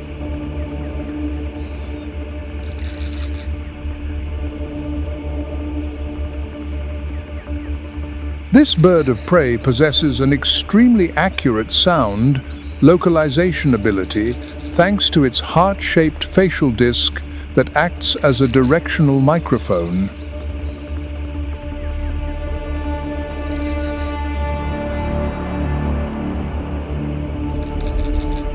Combined with its asymmetrical ears, it can process the time difference of sound arrival between the two ears, allowing it to precisely locate prey in three-dimensional space.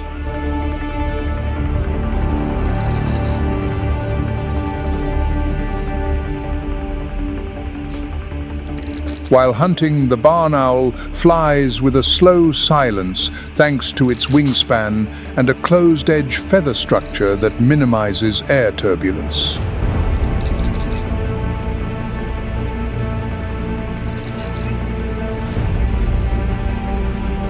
This almost imperceptible flight allows it to approach its target without making the slightest sound.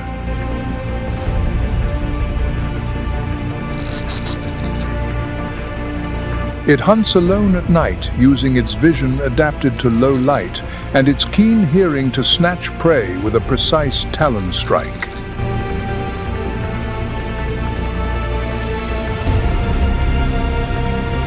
Its diet is primarily based on small rodents such as voles, brown rats, and house mice.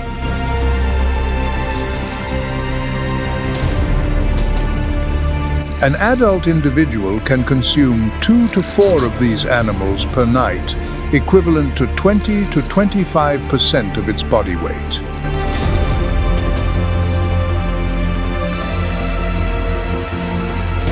By primarily feeding on small rodents, the barn owl plays a crucial role in pest control, reducing the risk of disease transmission and protecting crops.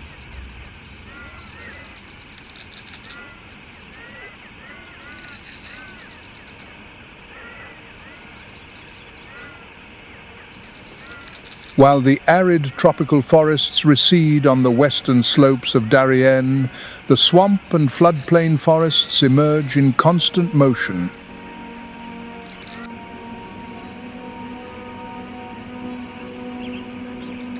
The water carries not just sediment, but also life, pollen seeds, fish, eggs, and insect larvae.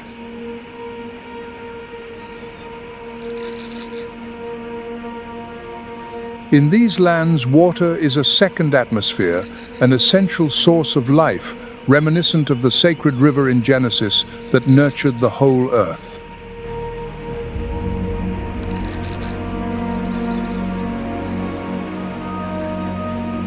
The Balsas and Chukunakwe rivers, two important hydrological arteries of the Darien National Park, dissect the forest into a myriad of floodplain forest labyrinths.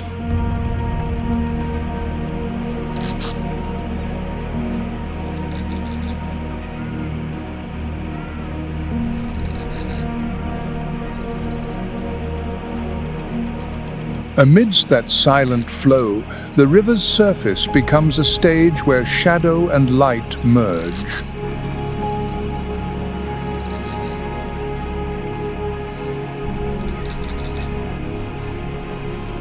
A crocodile lies motionless like a log, its yellow eyes just above the water, waiting patiently.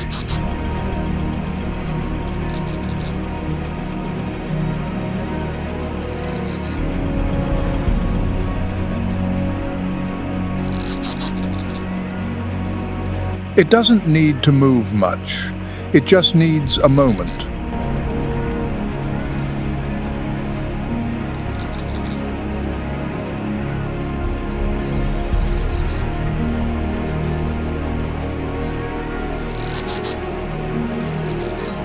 As unsuspecting prey approaches, the water's surface suddenly explodes, a lightning-fast snap that locks a fate within its steel jaws.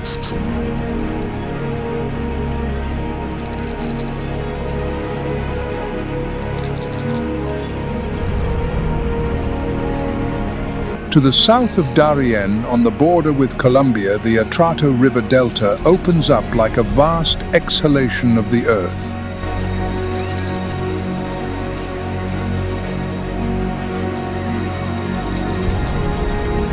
With an average width of nearly 50 miles, this region is one of the largest flooded deltas in the South American tropics.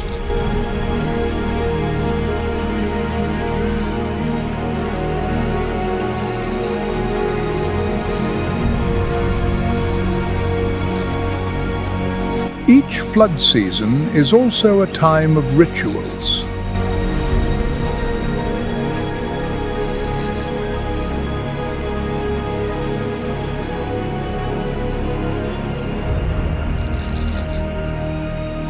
The indigenous peoples scattered along the forest edges and rivers have been intimately connected for generations with the cycles of floods and droughts.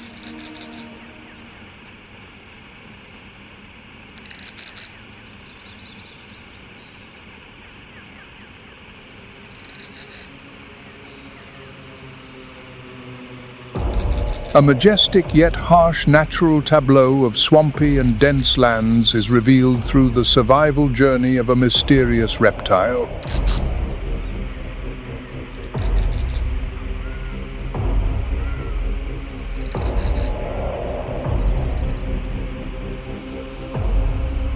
In the silent, yet always surprising mud, the spectacled caiman lies motionless for hours, waiting for the precise moment when an unsuspecting prey approaches the bank.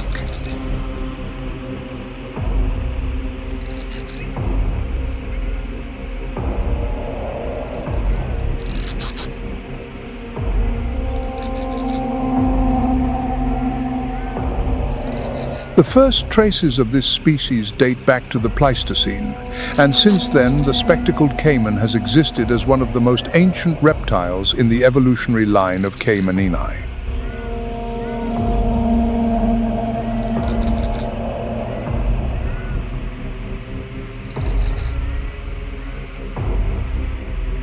Its name comes from the bony ridge between its eyes, which looks like a pair of spectacles, a distinguishing feature among the members of its family.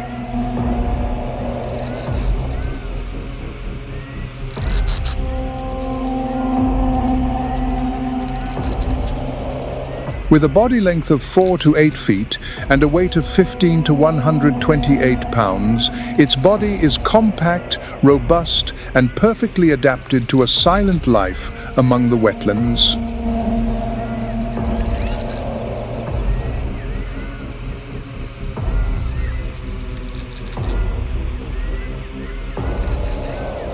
The elongated body design, horny skin, and solid skull allow the spectacled caiman to adapt well to muddy and low-oxygen environments.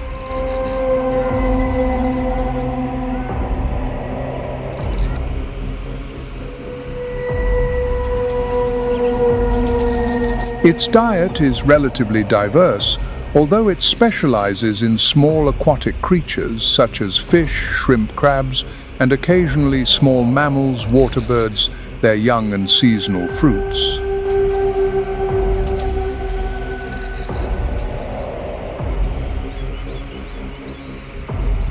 Instead of pursuing, the caiman uses an ambush strategy. It keeps its body motionless, with its eyes just peeking above the water's surface.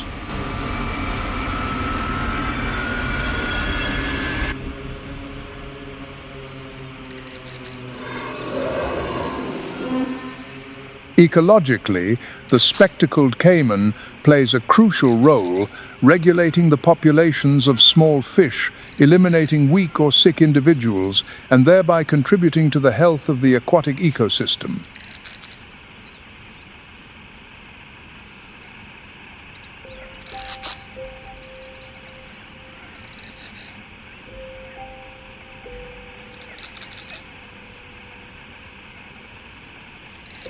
And as the mist slowly clears from the serene water's surface, a white, slender silhouette gradually appears amidst the first rays of the day.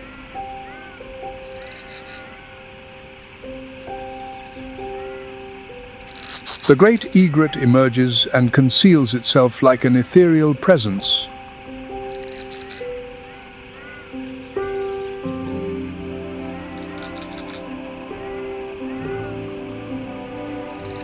These large wading birds stand out with their pure white plumage and a long sharp beak like a spear.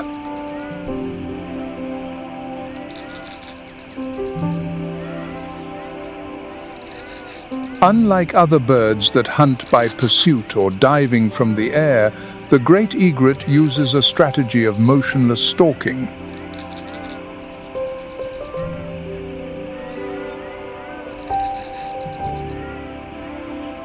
Its long legs glide gently over the water without creating a ripple.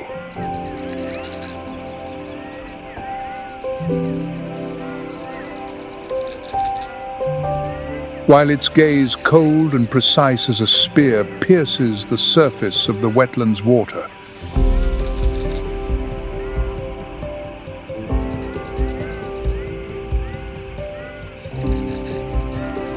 Suddenly, its curved neck shoots out like a tensed bow, and its beak plunges cleanly and precisely into the water, emerging with a small fish.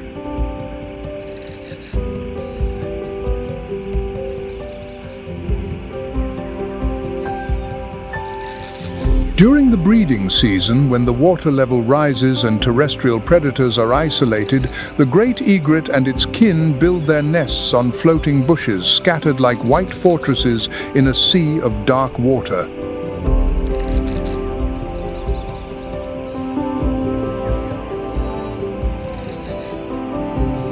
There, each egg is carefully incubated under the warm shelter of the breast feathers, and each chick is born under the protection of majestic wings and the relentless dedication of its parents.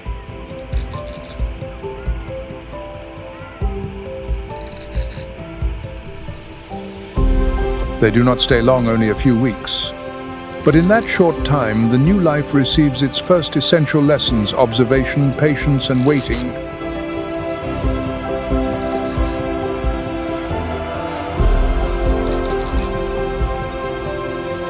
After the breeding season, as the water recedes, the egrets disperse into small groups, wandering among the newly formed channels and depressions in the flooded landscape.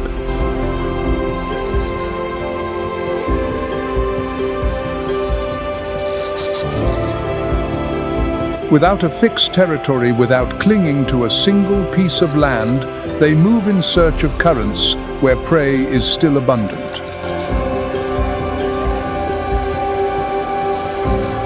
At each place they stop, besides the delicate footprints in the mud, They leave behind a layer of nutrient-rich guano.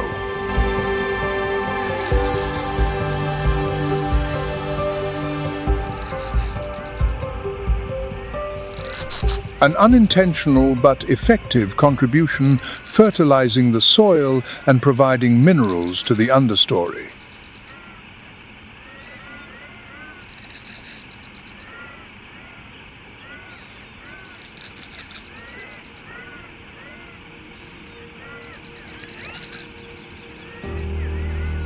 And as the sounds of the flooded forest fade into the slow rhythm of the water breathing with the subterranean tide, a gentle movement disturbs the low grasses of the wetland.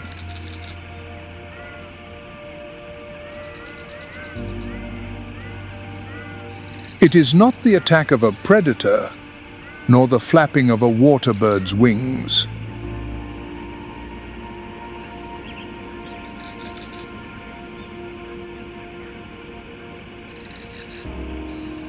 It is the slow but steady gait of the capybara, the world's largest rodent, a gentle but powerful creature.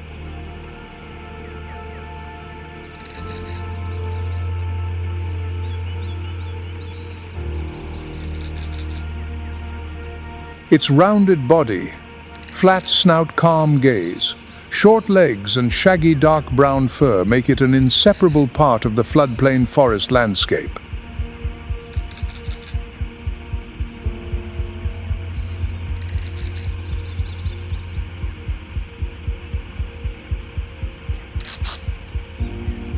With a body that can be over 4 feet long, an average height of 20 to 24 inches, and a typical weight of 77 to 106 pounds, the largest individuals can weigh over 143 pounds.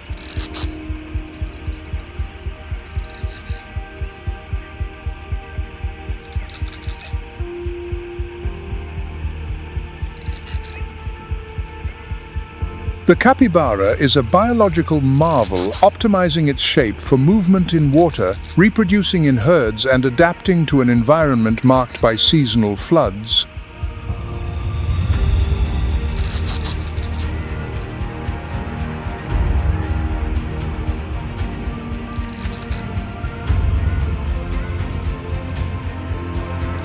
Its evolutionary process originates from the genus Hydrocoerus, a unique branch within the Caviidae family, which also includes guinea pigs and other Andean rodents.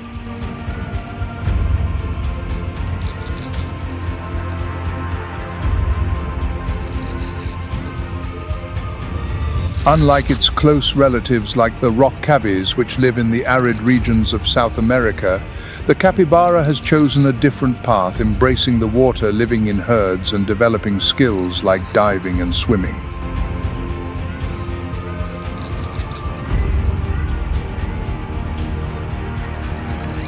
They are organized into social groups of 10 to 20 individuals, although during the dry season they can gather in herds of 50 or more.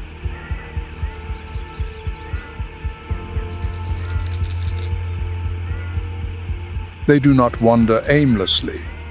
They move along defined trails, frequently returning to the same resting, feeding, and breeding spots, as if they have an invisible map in their collective memory.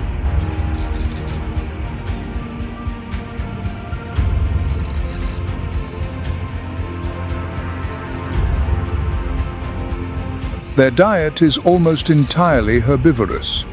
They eat grasses, young leaves, tender roots, aquatic plants, and sometimes even tree bark.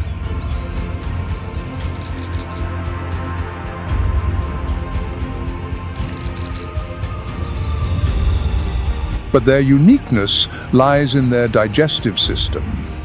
They possess a highly developed cecum where microorganisms efficiently break down cellulose.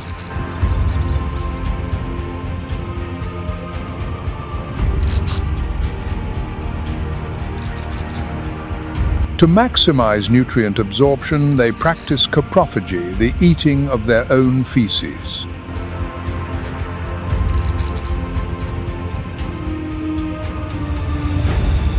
This behavior allows them to survive even in areas with nutrient-poor soil.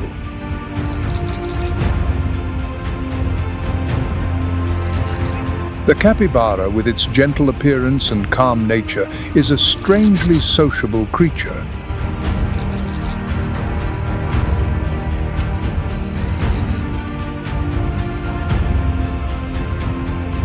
It is often nicknamed nature's moving chair as birds, monkeys, and even turtles climb onto its back to rest.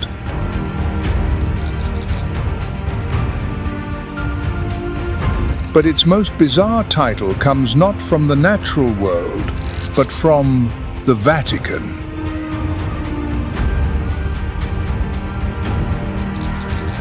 In the 16th century, Catholic missionaries arriving in South America faced a dilemma: how to find enough food during Lent, a time when the faithful must abstain from meat.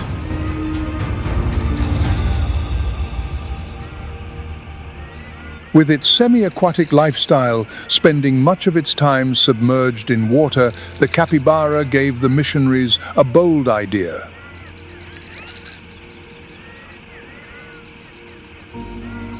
They wrote to the Pope arguing that since this creature lived in the water, it should be classified as a fish. And in an astonishing decision, the Vatican agreed.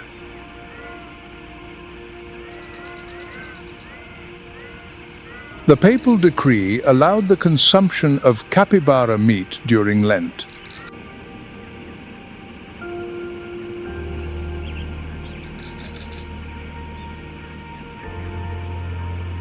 Thus, the world's largest rodent officially became a fish in the eyes of the Church, an incredible fact that testifies to the strange intersection of human faith and wildlife.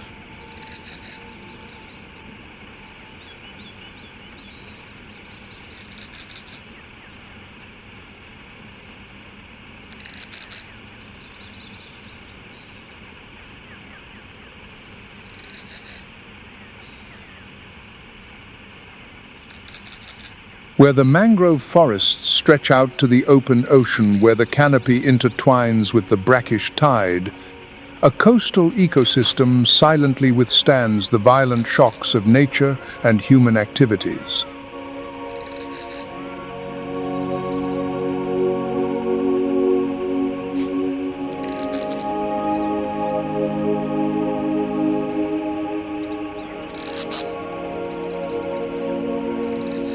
The biological transition zone extending from La Palma to El Real marks the final boundary between land and sea.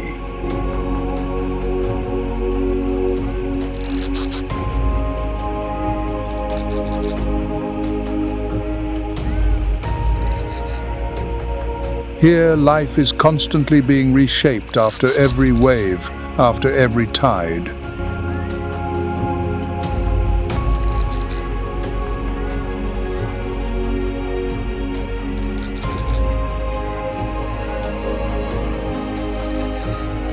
Here, the mangrove forest system of the Darien Gap appears as a crucial biological buffer and at the same time a natural line of defense against erosion and sea waves.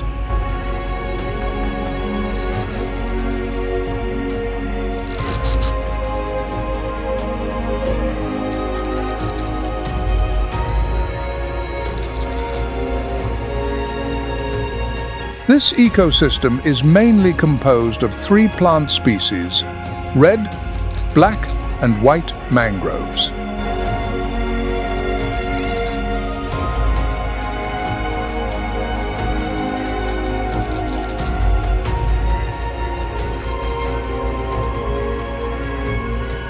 Their aerial and prop root systems not only help the trees stand firm amidst the mud and tides, but also form 3-dimensional living structures.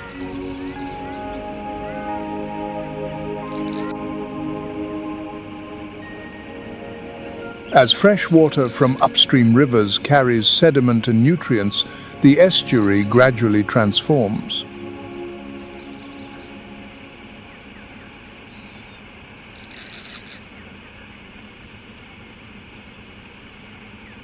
The soil becomes brackish, The air carries the scent of the sea, and the vegetation changes with the rhythm of the water.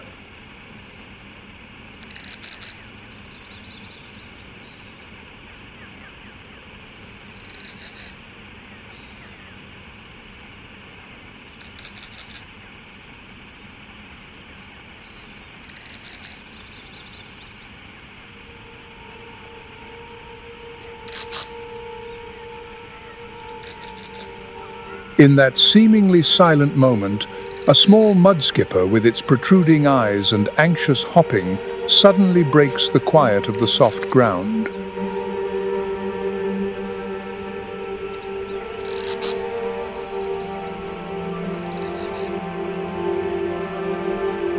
Belonging to the Oxydercinae subfamily, the mudskipper is one of the few fish species considered truly amphibious or terrestrial fish.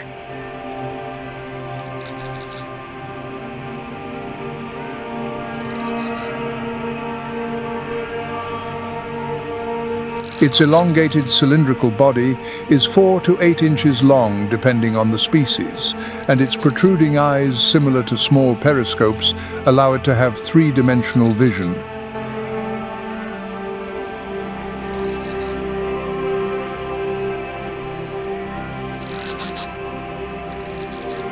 This unique feature gives it the ability to simultaneously monitor both the sky and the ground, a special survival skill in the fish kingdom.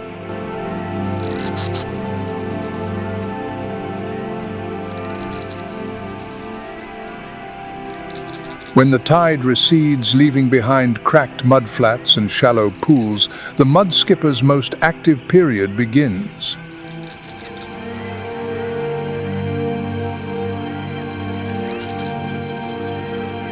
It uses its pectoral fins like small arms to crawl, jump, or even propel itself like on crutches across the muddy surface.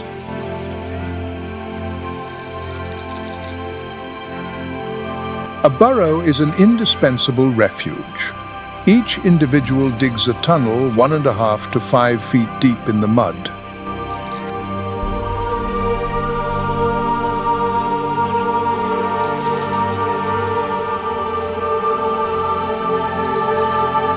The mudskipper acts as a silent ecological engineer. Its burrowing not only provides a personal refuge, but also aerates the deep sediment layers.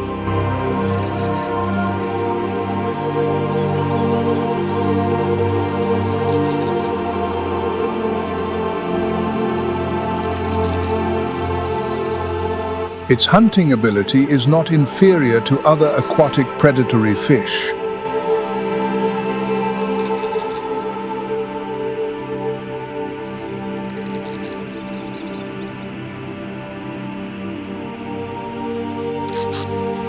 The mudskipper does not swallow its prey while swimming, but uses rapid movements of its head and mouth to suck in small insects.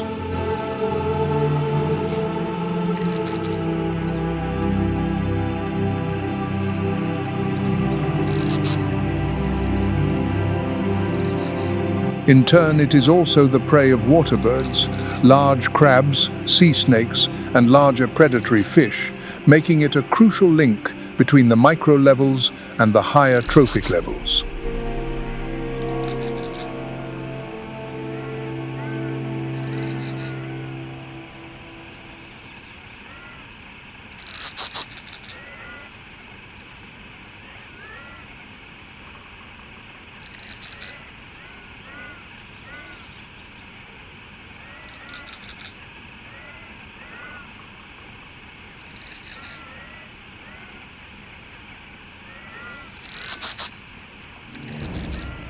A pink ribbon moves slowly through the shallow water, its wide beak sweeping through the mud, as if drawing soft curves on the Earth's surface.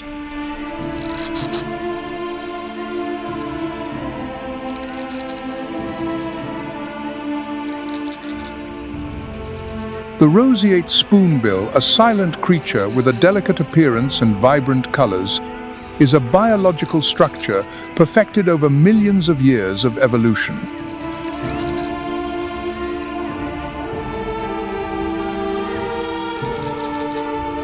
Its spoon-shaped flattened beak, up to 11 inches long, is an extraordinary tool for sensing the flow of water and detecting even the slightest vibrations of prey hidden under the salty mud.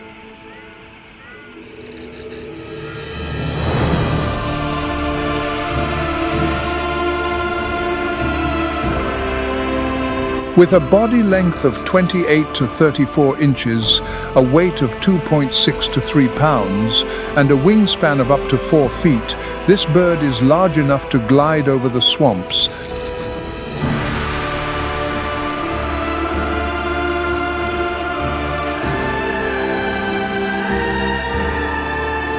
The pink color of its plumage is not merely genetic.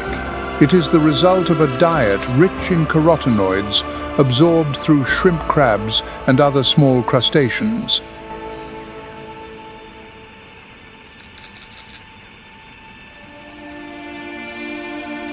The canthoxanthin pigment accumulates in the feathers, turning the white into a pale pink and then a deep rose.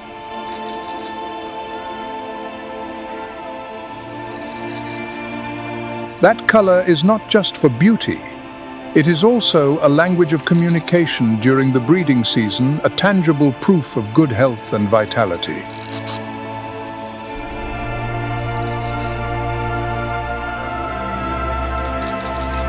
The roseate spoonbill does not live alone, but often gathers in flocks, sometimes of hundreds of individuals.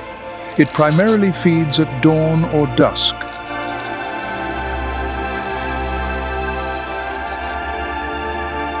Its hunting method is not fast or violent. Each slow step is accompanied by a continuous turn of the head. The beak glides from side to side, cutting through the water's surface.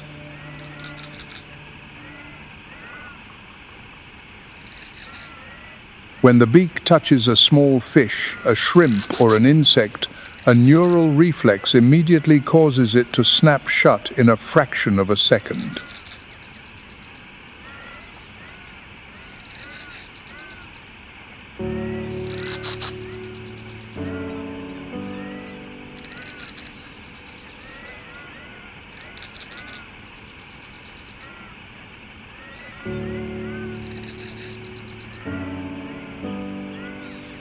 The darkness of the forest still covers much of the Darien Gap, the last wild strip of land connecting two continents, but the first cracks have begun to spread from within.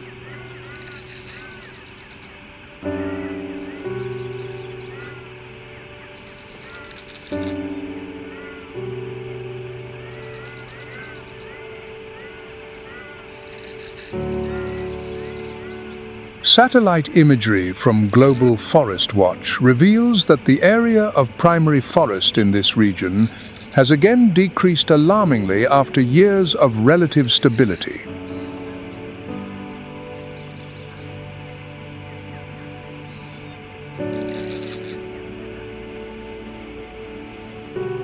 Patches of forest are cut by dirt roads, rivers are diverted, and temporary migrant settlements appear. Each year, more than 7,400 acres of forest in Darien disappear.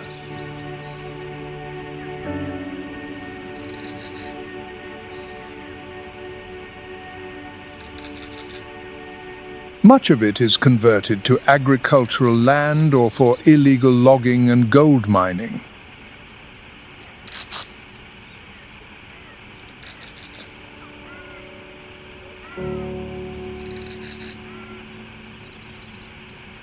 Climate change has made this environment increasingly harsh.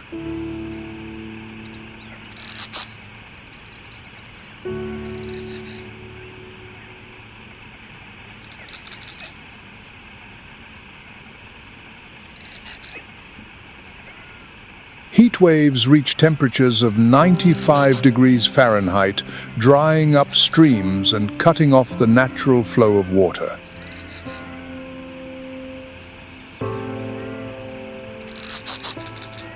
Conversely, unexpected and prolonged rains cause sudden floods in the forest, washing away bird nests, tree hollows, and small natural shelters.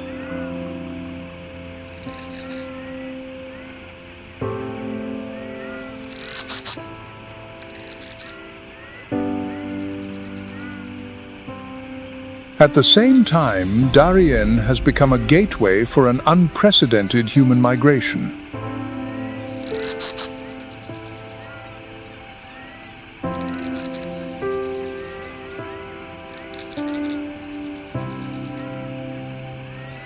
Just from 2023 to 2024, more than 300,000 people crossed the jungle, with peaks exceeding 500,000 crossings in some periods.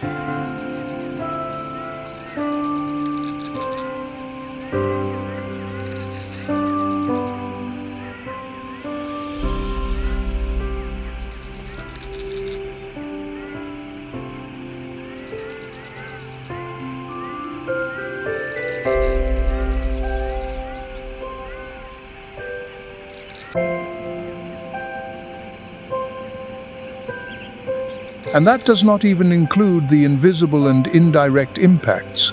The human footprint also brings non-native parasites, bacteria, and viruses into territories that have been isolated for centuries.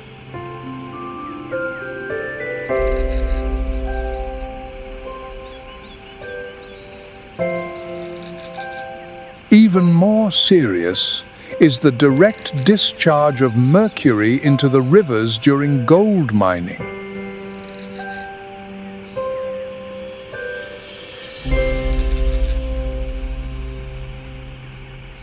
Not only are fish and plankton affected, but even local people have mercury levels in their blood higher than the safety limits set by the World Health Organization.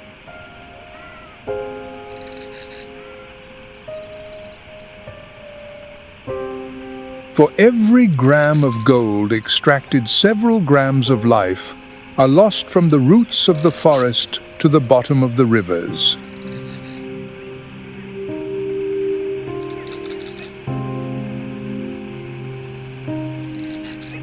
But amidst the scars that cut across the body of the Darien forest, some currents of life are beginning to reconnect slowly but surely.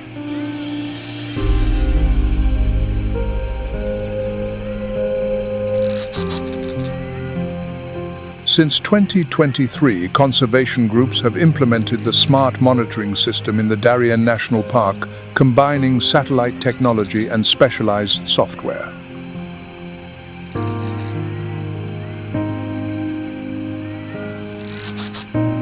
More than 30 indigenous rangers have been professionally trained, contributing to the protection of the heart of the ancient forest.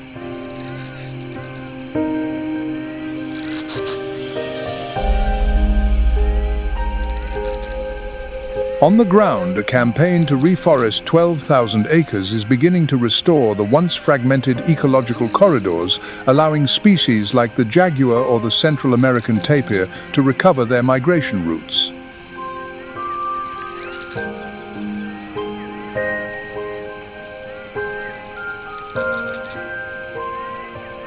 At the same time, the efforts of researchers are helping to more accurately quantify the population size of the harpy eagle, with fewer than 450 pairs throughout Panama.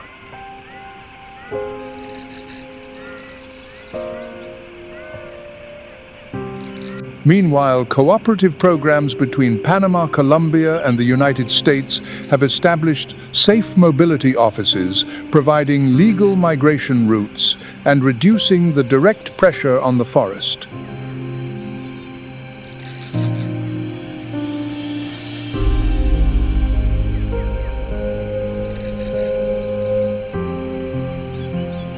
On the jungle trails, mobile water filtration and medical care stations are beginning to be installed, helping to reduce the coliform levels in the rivers to safe parameters.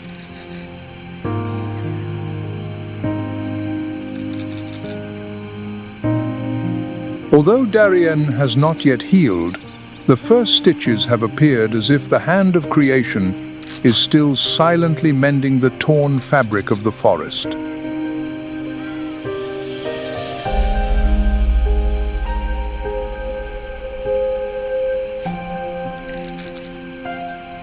The Darien Gap, a refuge for many wild species, is also an echo of nature calling to be heard.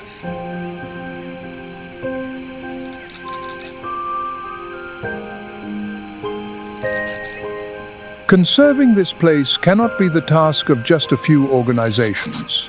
It is a shared responsibility for all of us. Every action matters.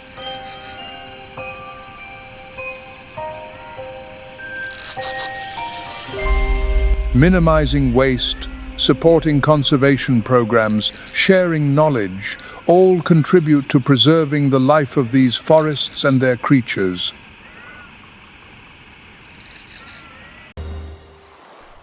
At the very top of our world lies an empire of ice and stone, the Svalbard archipelago. These are sentinel islands, standing guard far beyond the Norwegian mainland, where the line between myth and reality is etched by the Arctic sun.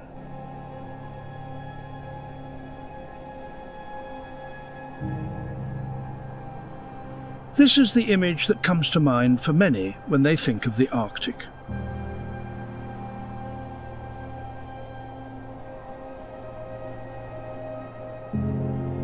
But Svalbard, a realm of western fjords and glaciers, is an island chain teeming with life.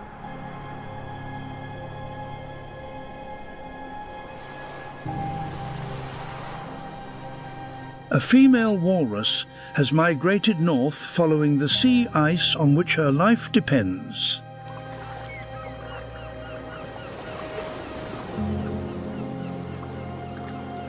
The males, however, remain behind, searching for a place to see out the summer.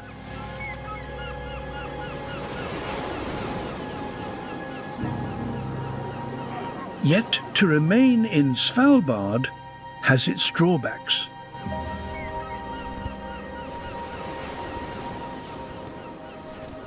Here, the male walruses are vulnerable to predation.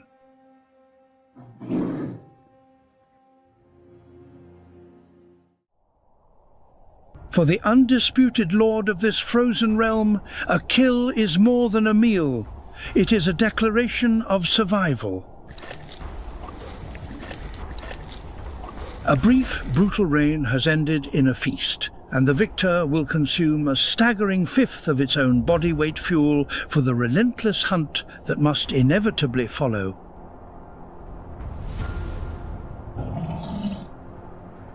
And as soon as it has finished, the search for fresh meat begins once more.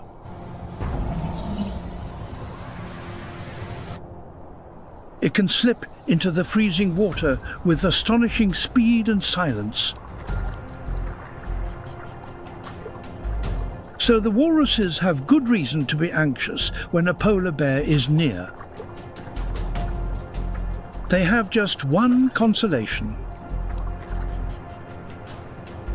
Polar bears do not hibernate in the same way as other bears, but in summer they can fast for months at a time.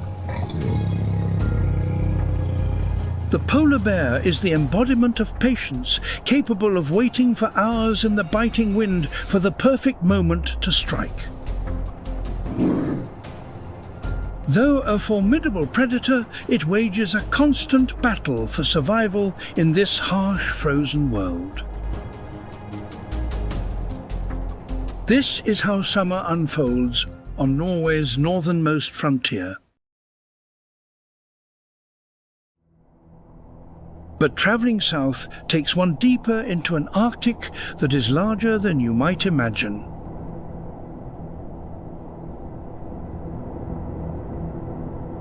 Svalbard is a Norwegian territory at the nation's farthest northern reach, but the Arctic Circle is much more than that.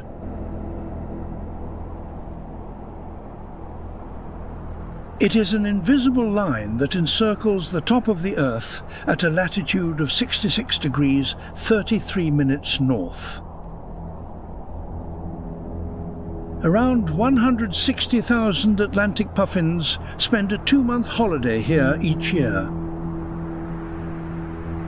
At its zenith stands the North Cape Monument on the northernmost great cliff of the European continent. This is the very edge of the world. The North Cape Monument sits on a 1,000-foot-high plateau overlooking the meeting point of the Atlantic and Arctic Oceans.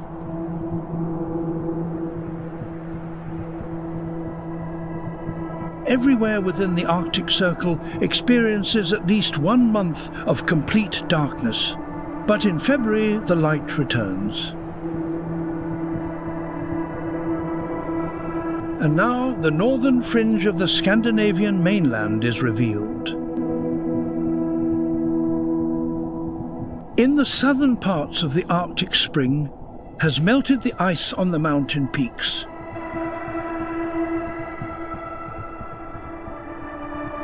In Norway, this region becomes a paradise for hikers.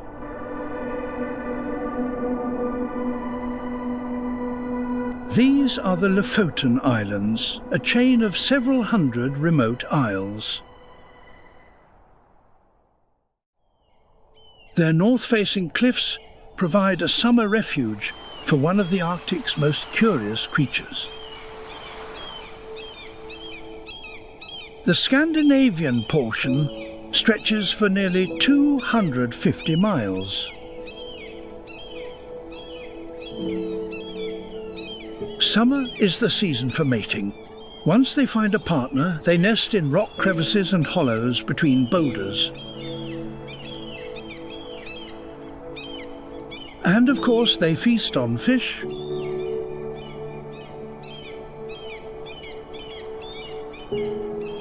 they are buoyant on the surface and are surprisingly powerful swimmers below. The puffin is one of the very few birds that can hold multiple fish in its beak at once.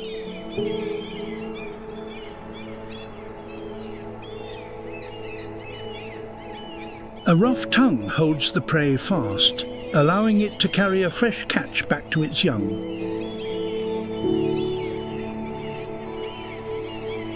They often mate for life, and both parents share the responsibility of raising their chick.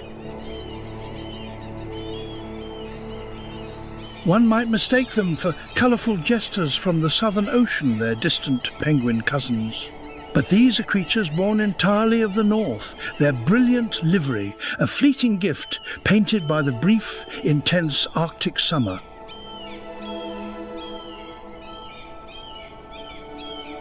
The vibrant colours of a puffin's bill match its feet, but only during the mating season. Before summer's end, that colourful outer layer will be shed, and they will return to the sea with a smaller, duller-coloured beak. And while they are quite sociable now, once out on the open ocean, they are almost entirely silent. Meanwhile, some of the more elusive fish have other summer plans. Millions move inland, along the great waterways of Arctic Scandinavia, returning from the ocean to swim upstream.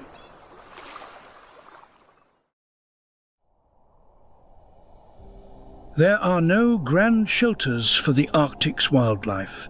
In this white world, they live out in the open.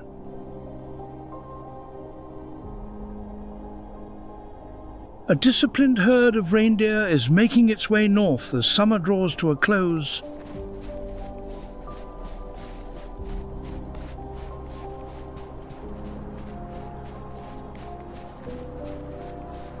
As they travel, they dig through the snow in search of lichens and moss.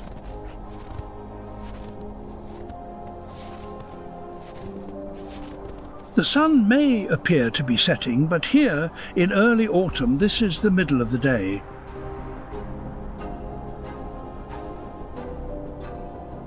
In another month, the sun will not rise at all, and this wonderland will be plunged into a month of darkness.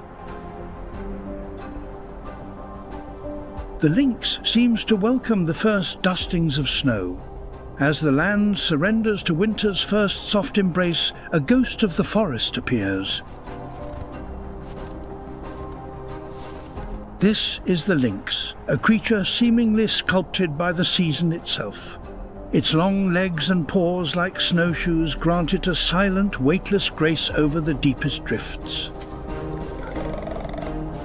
And it will take more than a light dusting of snow to chill them with their thick winter coats.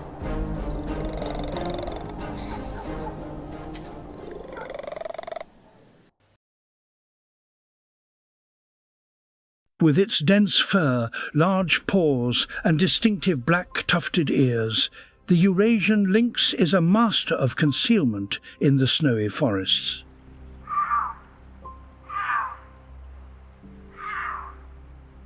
It moves as silently as a ghost-hunting snowshoe, hares small deer, and sometimes foxes.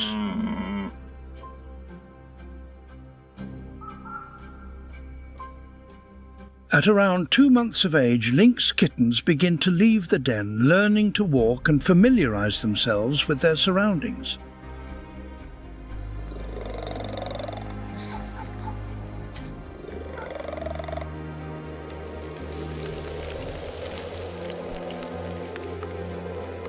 Their mother teaches them how to stalk, hide, and survive through their very first hunts. By autumn, the spring kittens are old enough to keep pace with their mother. Although these cats are fully weaned, they will remain with their mother for another year. When they finally strike out on their own, they may band together for a few months.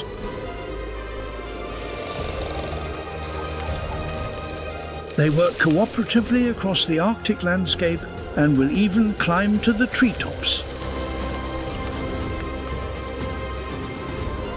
Though eventually they will separate to live the solitary life of a lone predator foraging in the wild north.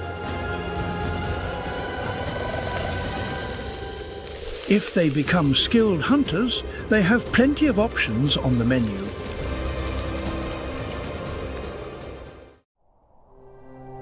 Here, there is water and reindeer among the trees.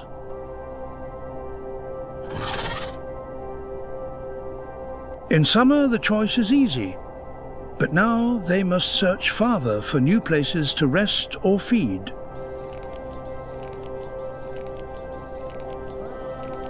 When they sense danger, they have a plan. They can move with great speed across the terrain. And they have good reason to run.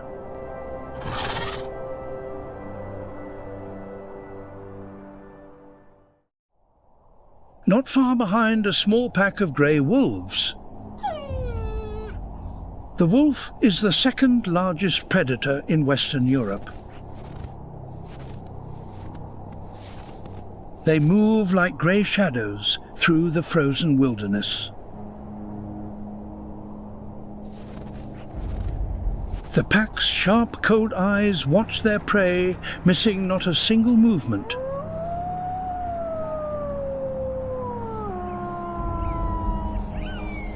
Their perfect coordination in the hunt makes the pack a nightmare of the snow-covered forest.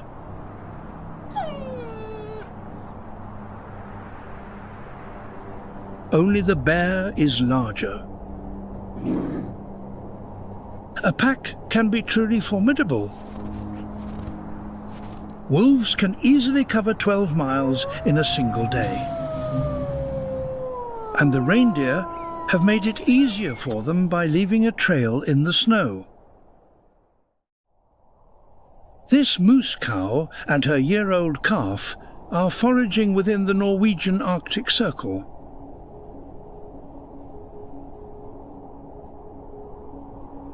Their cloven hooves play to support them on the soft snow.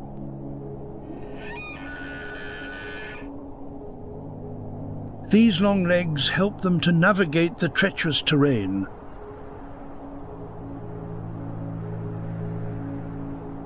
And allow them to move with the grace of a cat. This is an impressive feat, given their size. but its importance lies in helping them evade predators.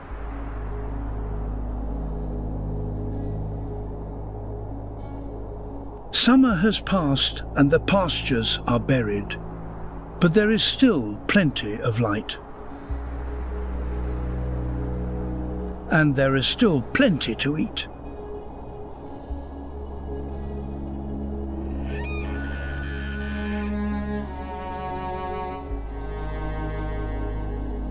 They survive on the lichens that grow on trees.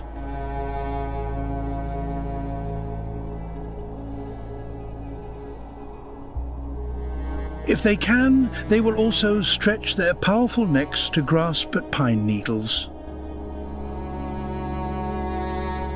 But it is their habit of gnawing on lower sections that gave them their name. This constant search for nourishment on the forest's woody skeleton is etched into their very identity. Their name moose is a whisper from the ancient Algonquian languages of North America, meaning, quite simply, bark eater. The time for rest is over, but it will still be a few months before the creatures of the Arctic are plunged into darkness.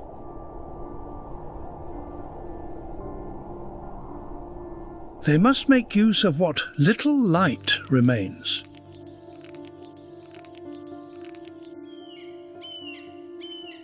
Each week the day shortens by more than an hour, and Norway is famous for the millions of herring that migrate through here each autumn. The fishing boats are waiting for them, and so are the predators. The birds signal that the fishing is good. Soon giants surround the boat. Humpback whales arrive to claim their share.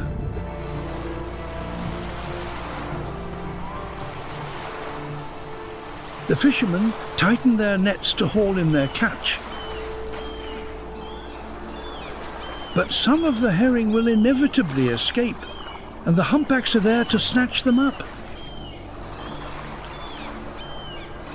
Each is 50 feet long and weighs around 40 tons, and they can eat over 2,000 pounds of food a day.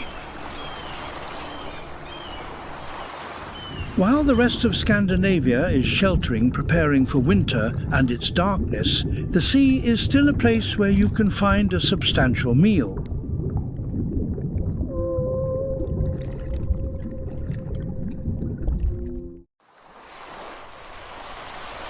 The Gulf Stream current keeps the waters around the fjords almost entirely free of ice, and that is what attracts the fish.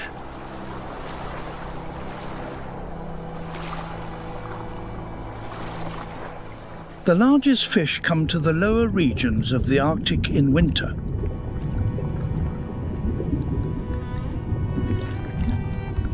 But one strange-looking species never leaves, no matter how dark it gets.